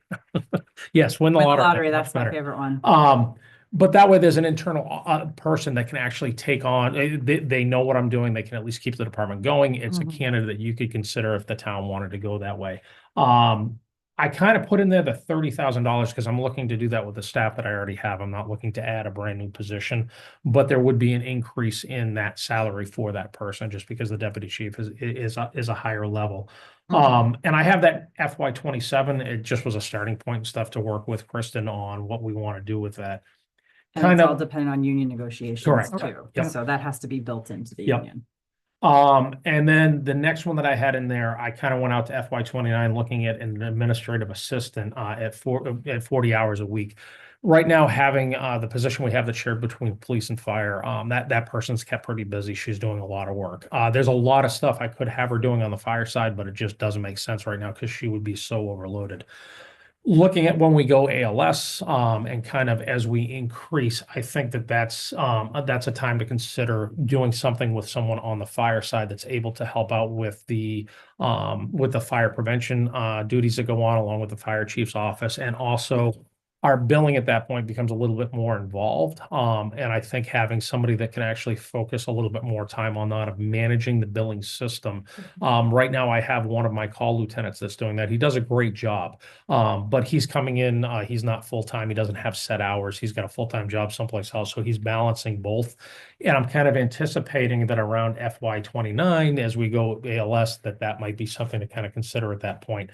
And I'm also trying to time that with funding that's coming in as our call volume is going up so that there's a funding source that goes with it. So it's kind of just putting it on the radar to kind of talk about and look at so that it's not something that all of a sudden one day I'm sitting before you saying, hey, I need an administrative assistant. And we actually, when you were out, we talked about this on the police side about how we're trying, you Yeah. have one person sharing two positions. Yeah. And it's a challenge.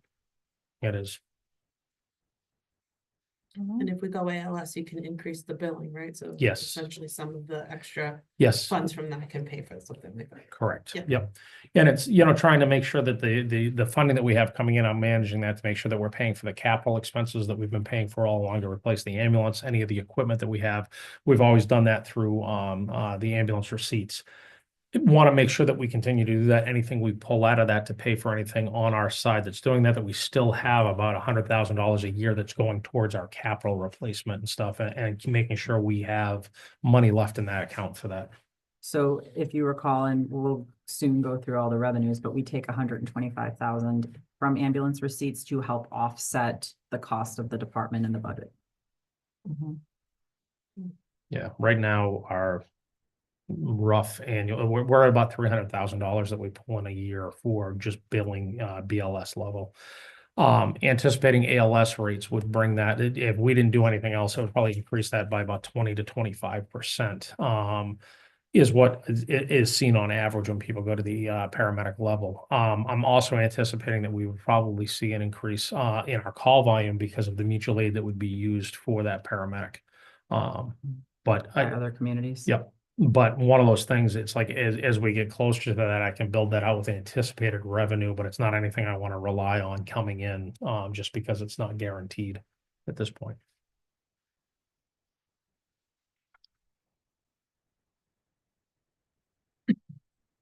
Any more Makes questions for sense. Chief? I don't think I do. Okay. Anyone else? All right. All right, Well, you guys know where to find me if you have questions. Yeah. thank you. Yeah, you're welcome. All right.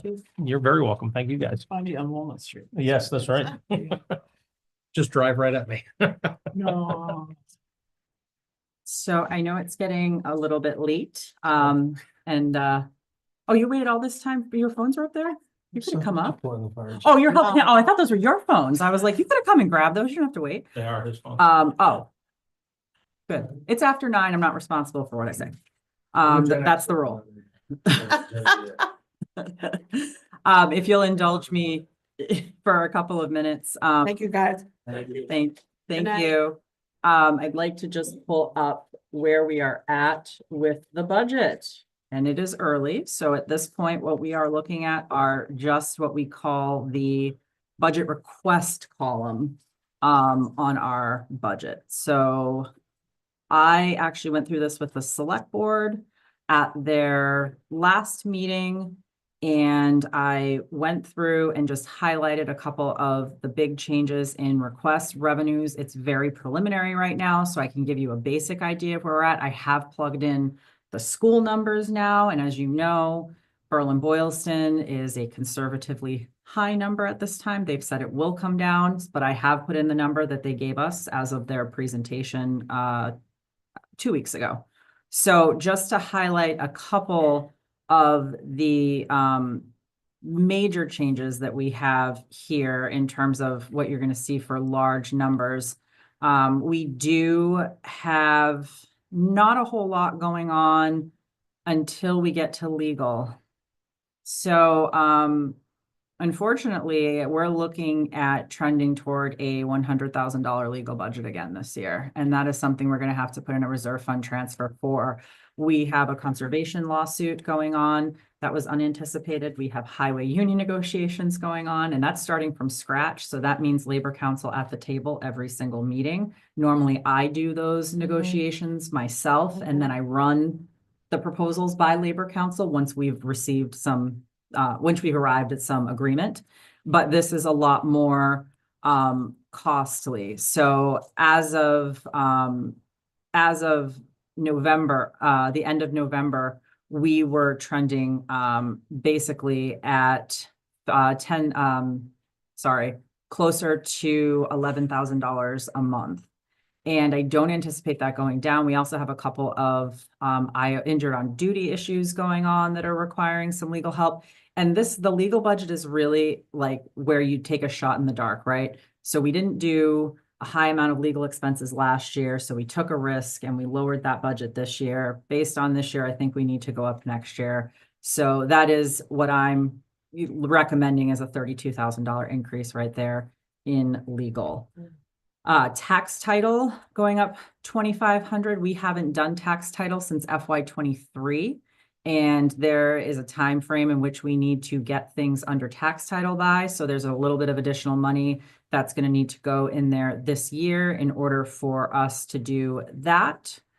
Let's see. We cut it a little tight on electricity this past year. So working with June, it looks like we need to actually go up about $10,000 with the electricity line item to be safe. For FY27. Let's see, police, we just talked about, as you can see, that's an overall little over $50,000 increase for police, a little bit over for fire as well. The building inspector we'll talk about, that's going to be a big conversation in and of itself. The other, there's not a lot of huge increases. Some of them are percentage wise large, looking like snow and ice going up 21%, but in part that is only $11,000. We are looking at making sure that we have enough in there for all of the full-time positions that we have for overtime, and also adding some money for the building maintenance operator because they are they're being involved in cleaning out the buildings as well. Transfer station, I'm going to let them speak to when they come in. Neshoba, again, another one with a big percentage, but a small number. Neshoba Environmental and Neshoba Community Health have a 30% increase, which sounds absolutely terrifying. It's $3,800 for the environmental and $1,700 for the community health portion of it. And those two do go together. We did ask last year, can those be split out? Can we not get one as opposed to the other? They come as a package deal because we are part of their regional public health alliance.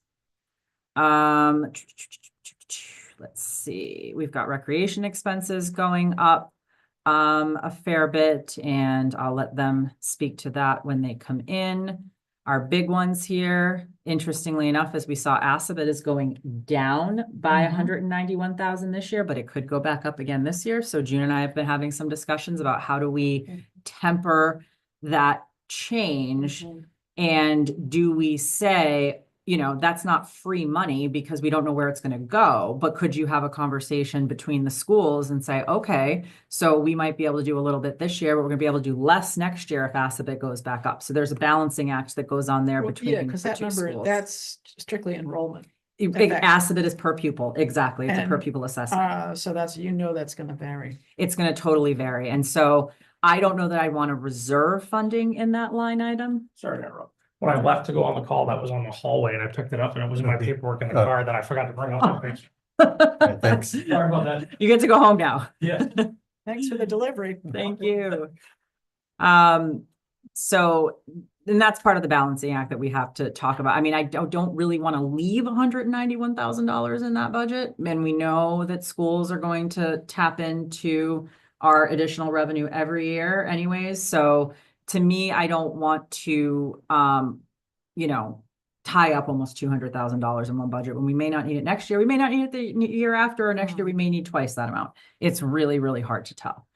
Worcester Regional, our lovely one that is a fixed cost that we have no control over, is going up 10.1%. That's an almost $83,000 increase. And health insurance, they are anticipating a 20% increase in health insurance. Now, the MMA conference is happening starting tomorrow. They make a big announcement at what the range is going to be. They like to make sure everybody's there and they make it a big to-do. I had to budget on the high end for right now. I am hoping, because we are so small and our overall claim number therefore is much smaller than other communities. Last year, they recommended we budget 15%. The range was between 10% and 20% last year for everybody in the pool. We came in at 12. So my hope is we will be on the lower side of that range again this year. But for right now, I have parked a 20% increase in there It's the right thing to do. just to be safe. We also have current enrollments. As we have younger employees coming on, particularly in public safety, they're hitting the age at 26 where they have to get off their parents' insurance. So we have had some increasing, about 3 or 4 add-ons in the last couple of months, believe it or not, as things are changing too with people's work situations, getting off of spouse insurance, getting on the town insurance. So that's a number that I'm comfortable saying that we're at right now. Just curious, when they Yeah. do your look back on your insurance, is it just our town's employees that they look at, like that group of 50 people? Correct. And we actually have less than 50, so they won't even give us specific information because we could actually identify each people. other? Okay. So there's there's large claims if they're over like $75,000, they yes. get called out. We Yes. can't get, You don't even get that? we don't know. Sometimes What what about they'll on let the us do is take a pharmaceutical quick side? look at it at a meeting and pull it away. We can't take it with us. What about on the pharmacy side? So they give us an overall loss ratio and On where their we're at. pharmacy. We've trended pretty well in the past couple of years Okay. because we have I mean, when you only have 30 employees-ish, 30 employees on health insurance, you can only have so many big claims. So it actually helps us, knock on wood. Well, you don't know, spouses, right, dependents, all It's it all true. takes one heart attack, one this. That's very, very I true. only So had I only had, out of 550 people, I had 12 people taking the GLP ones. yep, And that was part of our 25% increase was that medication. that is one of the main drivers of why insurance premiums are going up. Blue Yes. Cross stopped funding them as of December 31st. Yes, all insurance For companies, us, they fund it through June 30th of this year because we're on a fiscal year. yeah. Yes. But they've alluded to the fact that likely, Nobody's gonna do. unless you have diabetes, they're going away for obesity. I personally think they should have better parameters, like maybe for morbid obesity, and because Right. you're not looking at long-term health effects, but we won't get into health policy. Yeah, I got into that with my brokers. We did when they came, I grilled them on it because I said, why is I mean, I understand insurance companies have to look at the bottom line, but why is no one looking at long-term health impacts and the fact that if you weigh less, you have less health It's all about issues. money, So right? it's all about money. Pharmacies are, pharmaceutical companies are charging them way too much. Correct. Yeah, so And- so my broker said, look, well, the insurance companies are like, let's not cover this, and then in 2 years, they'll come back with a lower price. It's a game. It's a game. It's a shell game. The other side of this is the new Medicare reform, Yep. which if you know anything about that, you want to talk about a shell game of just moving money around. So basically the federal government is saying, we'll have lower, rates, which means the insurance companies aren't going to take that hit. So that means they're passing it on to the consumer. So it's literally just shifting money from one side of the equation to the other, and it's affecting everybody. And you heard the schools say the exact same thing when they came. I'm nodding my head because we're in Maya too, and we're hearing the same thing too. So I'm hoping for some good information this weekend, and we can come back next week and maybe revisit that number and see where we're at. But right now, last year's budget, after special town meeting adjustments was $18,077,844. The total budget requests total $19,456,540. That is an increase of $1,378,696, or a 7.63% increase. So you can see right off the bat, we are unbalanced. We are allowed to go up by Prop 2.5 plus new growth, which is negligible.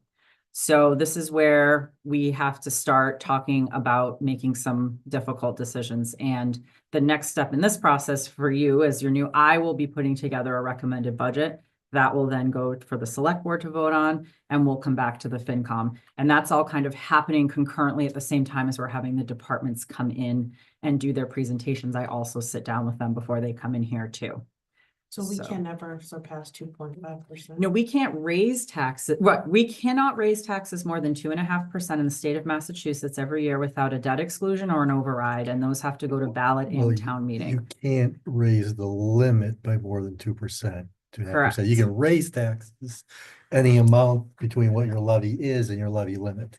So you can go over 2.5%. Because, right, I was gonna get to that That's the because, confusing part So in the name that people don't training- The understand. training materials that if you go back and I sent an email, you Yeah. can go and look at this particular training materials to understand what Scott just said, because it doesn't make any sense. So you can read the training materials and then you have to accept it. Well, This is it what does, it it does is. make sense. It's just It- that it- the it- problem it is makes everybody sense. uses, they put 2%, 2.5% in the naming that, and then people, instead of reading It's the what it way is, it's they the go way- interpret what they want to think it is. The communications are inappropriate. Yeah, but the simple part is there's the maximum amount of taxes you can take from the property tax. That's the limit. That limit will automatically go up 2.5% every year. Okay. Then there's the actual amount that you take, which obviously has to be below the limit. The problem is of the people, of the towns that once they get their levy, is at the levy limit. Well, basically, if your levy's at this about the same amount, if your limit can only go up 2.5%, you can only go up 2.5%. Right? But we're well below that, Yes. which is why we've been able to have significant tax increases the last couple of years. because we're way below excess levy, and for I've seen that. chart decades, before. I we've looked at been it. Our reward for below. being frugal is. paying for it now. Well, it's, No, Yeah, it's a challenge, right? Okay. Because you don't want to price people out. You have folks that we've talked about on fixed incomes that have houses that skyrocketed in price, that also skyrockets in taxes, and people are on fixed income. So Yeah. I understand the push and pull. I mean, it's a real challenge when you can only go up 2.5%, every year anyways, and almost most towns in Massachusetts tax to the levy where they can be at, and they're still doing overrides. As you can see throughout the state. So it's a challenge. but you also have new growth that's added to that. So you have to look at what what the dollar amount of, the 2.5% is, what dollar amount of what new growth is. I mean, for a while there, we were having new growth and our 2.5% were almost equal numbers. So you really had 5% of extra revenue each year. Of course, now new growth has gone down, and we'll find out what we think about It's new going growth down again. eventually. I've got some Right, estimates what there. was the new growth last year? What was our So new target? growth last year came in at 240. The assessor is only comfortable recommending 150 this year. okay. We have nothing. And that 240 on the was horizon. down from the previous year. That 240 was Way down from down. the previous year. We got, So I have this conversation with people from time to time, residential development, it'll help your town and bring in revenue. It's like, no way does it bring in revenue. It costs existing taxpayers a lot of money. And that's what new growth means for us. well, it You're brings gonna- in you're- revenue. You're gonna be exposed and have to pay a lot more to live here if you allow a lot more What is residential what's development. the dollar amount of the 2.5% on the limit? Where's that line item? Can you, 404, 242. so there you can kind of see it. So 2.5% of the limit is 404,000. If you project 150,000 of new growth, that's another, what are we down to? It's not even 50% of that number. It's more than a third though, but 40%. New growth does make a big difference, you know, and it's hard with a commercial tax rate. We benefit a lot here from the malls because you shift a chunk of that to commercial. But now we're seeing the devaluation happen on the commercial side, so that swing is coming back to increases on the residential. Now the mall has been sold. We're hopeful that that's gonna bring in some new revenue, but it was also sold at, I believe it was just under, it was 8 or 9 million. 8.5, was it 8.5? million? Yeah, it was I had somewhere between 8 and 9 in my head. There's several articles you can read on it. Right. And I believe we valued it at 23 million, for tax purposes in FY 26. So That part of the mall that or part the of the whole mall. mall? Only that part of the mall is what we had the valuation. So Hit harder. we, correct. Although with the ATB, you skip a year if you've gone to the ATB, so this will be hitting us. The next year. So did we sell that like the town of Berlin? No, that's owned by the mall. Well, they were in a receivership and then they were managed and then they had a bunch of banks that were involved and now they have finally sold so everything but the anchor stores. Sears, Macy's and JCPenney own not only their actual stores, but they own their adjacent parking lots as well. So this is just for the main part of the mall and the cinema that sold. So your appraised value is gonna be impacted by an actual transaction. Correct. You know, an arm's length market transaction, which we just had. Correct. So that's gonna impact what you can assess. Silly question, can you have a negative new growth? Just asking for a friend maybe. I don't think so I because haven't you I haven't never seen anything. decrease. No, because It would that just be level. basically what happens is, and this is why the residential side goes up, you're absorbing that valuation decrease. It's shifting basically. So you can't really go negative on new growth because that only reflects anything added. They don't subtract devaluation from that. Well, didn't we in 2008, 2010 have devaluation of property? Did we or did we The not? recession, Yeah. and now But I it's think that was pretty. climbing again. Yeah, but the only thing that matters on this stuff is going back to what your levy limit and then your levy ceiling. Those are all based on, was it your levy ceiling is based on what 2.5% of something like your entire valuation of the town, and unless your ceiling fell below your limit, Yes. you're not going to, which is depression Possible. era. It's I mean, possible. well, everything's possible, but I mean, 2008 wasn't even close to even coming close. You would have to be so. That's some funky math 2008 wasn't bad. What it would take for that type of devaluation to occur. to get But yes, upside. everything is down. I possible. think it happened in selected communities. It might not have happened here, but it happened in Mm. selected communities. I've not heard anything. It's like, if you look at the, if you can find that, would be interesting. But unfortunately, I lost my free Telegram articles, but I was trying to look it up. What I did get some of my answers on were about, they identified that the anchor stores are only the 3 JCPenney, Sears building and the Macy's Correct. building. Because one of the questions they had was the Cinema. cinema That went- considered an anchor store, and what was that definition? Right. And also they talked about how, and they actually had a nice map, again, I lost a view of it, but Marlboro went and rezoned already. And not only did they rezone the mall, they rezoned everything from the mall, Donald Lynch. the entire down, right, all the way up through the New England Sports Center up until it hits the interstate. They rezoned that entire thing that could be any type of, not just a business park. And we were trying to get the planning board to align. They are working on an update to the zoning regs with CMRPC. I think this is a critically important issue that impacts the whole town. And in my opinion, FinCom and Select Board should be involved. Our zoning is negatively impacting the town. There are some things that need to be updated within the zoning in very particular ways that aren't going to impact the nature of the town. Those discussions are being had, from what I understand, through what's known as an EEA grant. We got a $50,000 grant for the planning board to work with CMRPC on looking at some of the zoning and things that could be updated potentially. So there's some talks there. Obviously, we can't move as fast as a city when they can go to a city council meeting and they can pass zoning changes. We obviously have to go to town meeting twice a year, but we're working toward it. They also had information on the company that bought it. they've specialized in all mixed use. So you're looking at, clearly their plan will be retail, housing, type of stuff going in there. So. And of course, the next question will be, are they looking to buy, the J.C. Penney's building? I don't know if that's owned by Simon. I know J.C. Penney's is owned by Simon.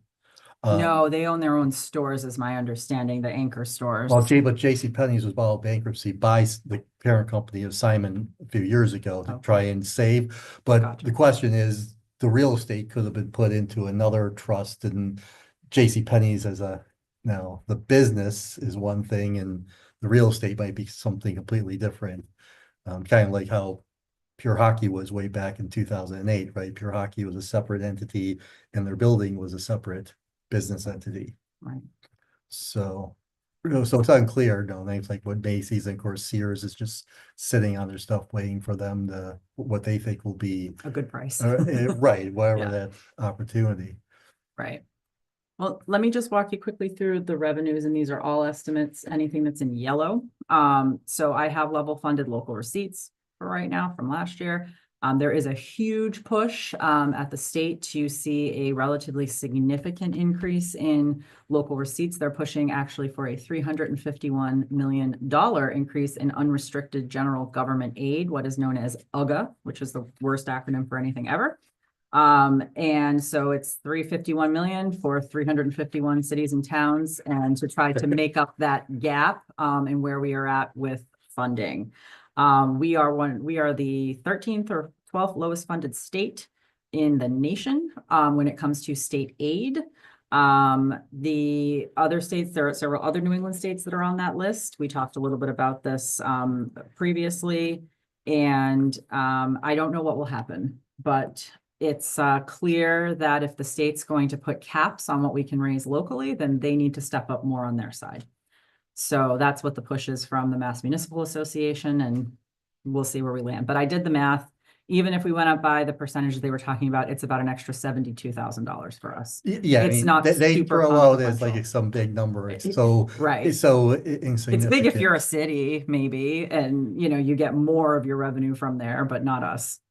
It's not a significant increase. Although I will tell you, I will take $72,000 all day long. Well, I yeah, can I mean, do a lot with Better, 72. 2008, when we were looking at suddenly finding mid-year, finding Right. they're taking $30,000 away from us. Exactly. So that remains to be seen. So for right now, level funded there. Local receipts, I am comfortable projecting that we can go up about $84,000. So I'll take the 84 grand in local receipts. And then you can see the main areas where that is coming from: motor vehicle excise, an increase in state meals tax, a little bit. We've really been conservative on building permits, but I talked to the building inspector and we have come in really low. So he is comfortable at us going to $100,000 this year for building permits. And a lot of those are what we see coming in is not new.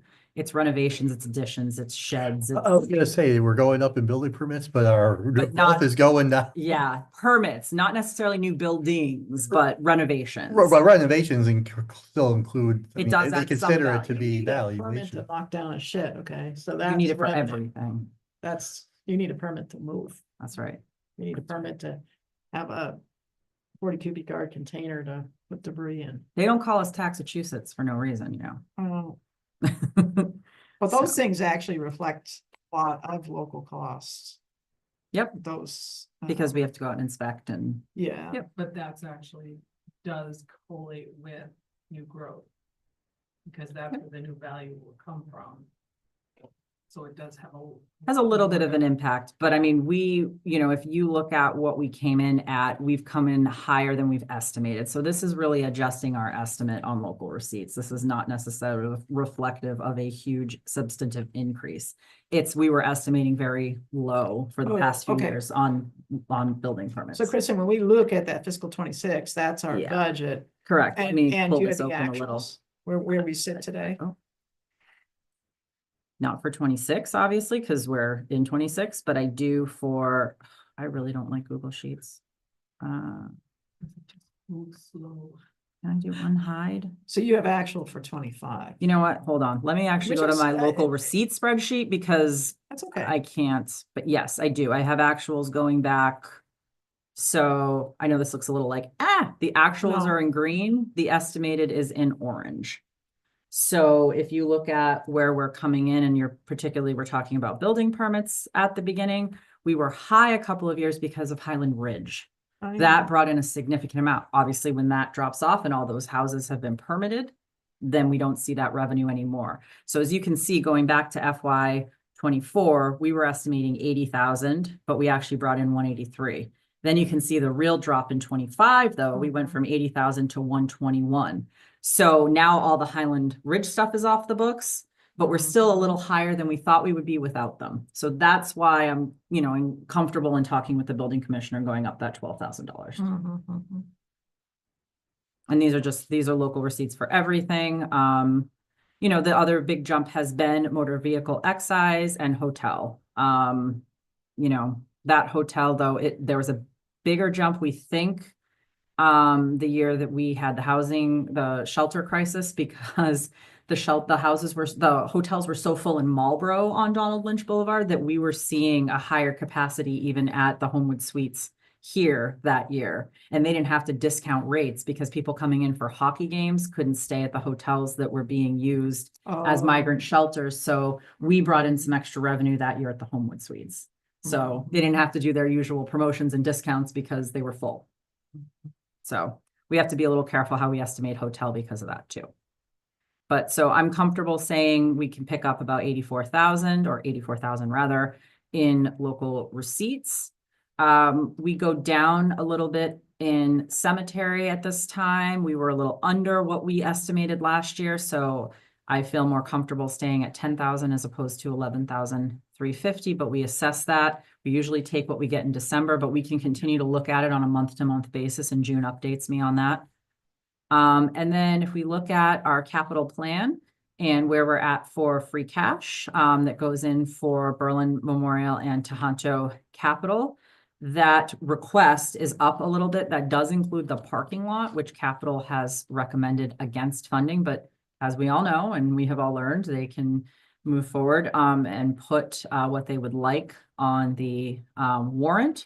But Capital's recommendation is to not fund the Tohoto parking lot expansion, which would bring that number down significantly. And I'll show you that screen right now. So that would bring your Berlin Boylston Capital from 429,077 down to 194,537. So the other asks are much smaller in nature. It's really that parking lot expansion that kicks capital up even beyond what was asked for last year. And they also would have to, we've already seen what the numbers look like for Boylston. Exactly. And their number is gonna be double the amount for us, so sure that they'll have a harder sell over there. True. And they don't have excess levy anymore, which we talked Well, about. that's why it's a harder sell for, Yes, it'll be. and that's why it was like, what was it last year? It was the total capital budget ended up being 25,000 at Tohoto. Yep. So, and then I level funded public safety stabilization. At this time, we are actually down. The assessor has requested 200,000 for overlay at this time. So that's a little bit of a pickup there. Instead of the 248 that we did last year, that was also with the mall settlement. We're now talking across multiple fiscal years. So this fiscal year's budget. And then there's the debt service for Tohoto and the highway barn. Tohoto goes up a little, highway barn comes down. They did some very bizarre financing of the school when they did it. Most years you will go down as you pay off more of the premium, and the interest payments therefore become less. For some reason, the way the debt was structured with Tohoto, the payments go up every year. So, yeah. So that gives you an overall picture right now of, as we talked about, the revenue that we can bring in, or I'm estimating. And again, there's still a lot of moving pieces to this. So this is a very preliminary overview, but I believe we can look at conservatively $19,019,227.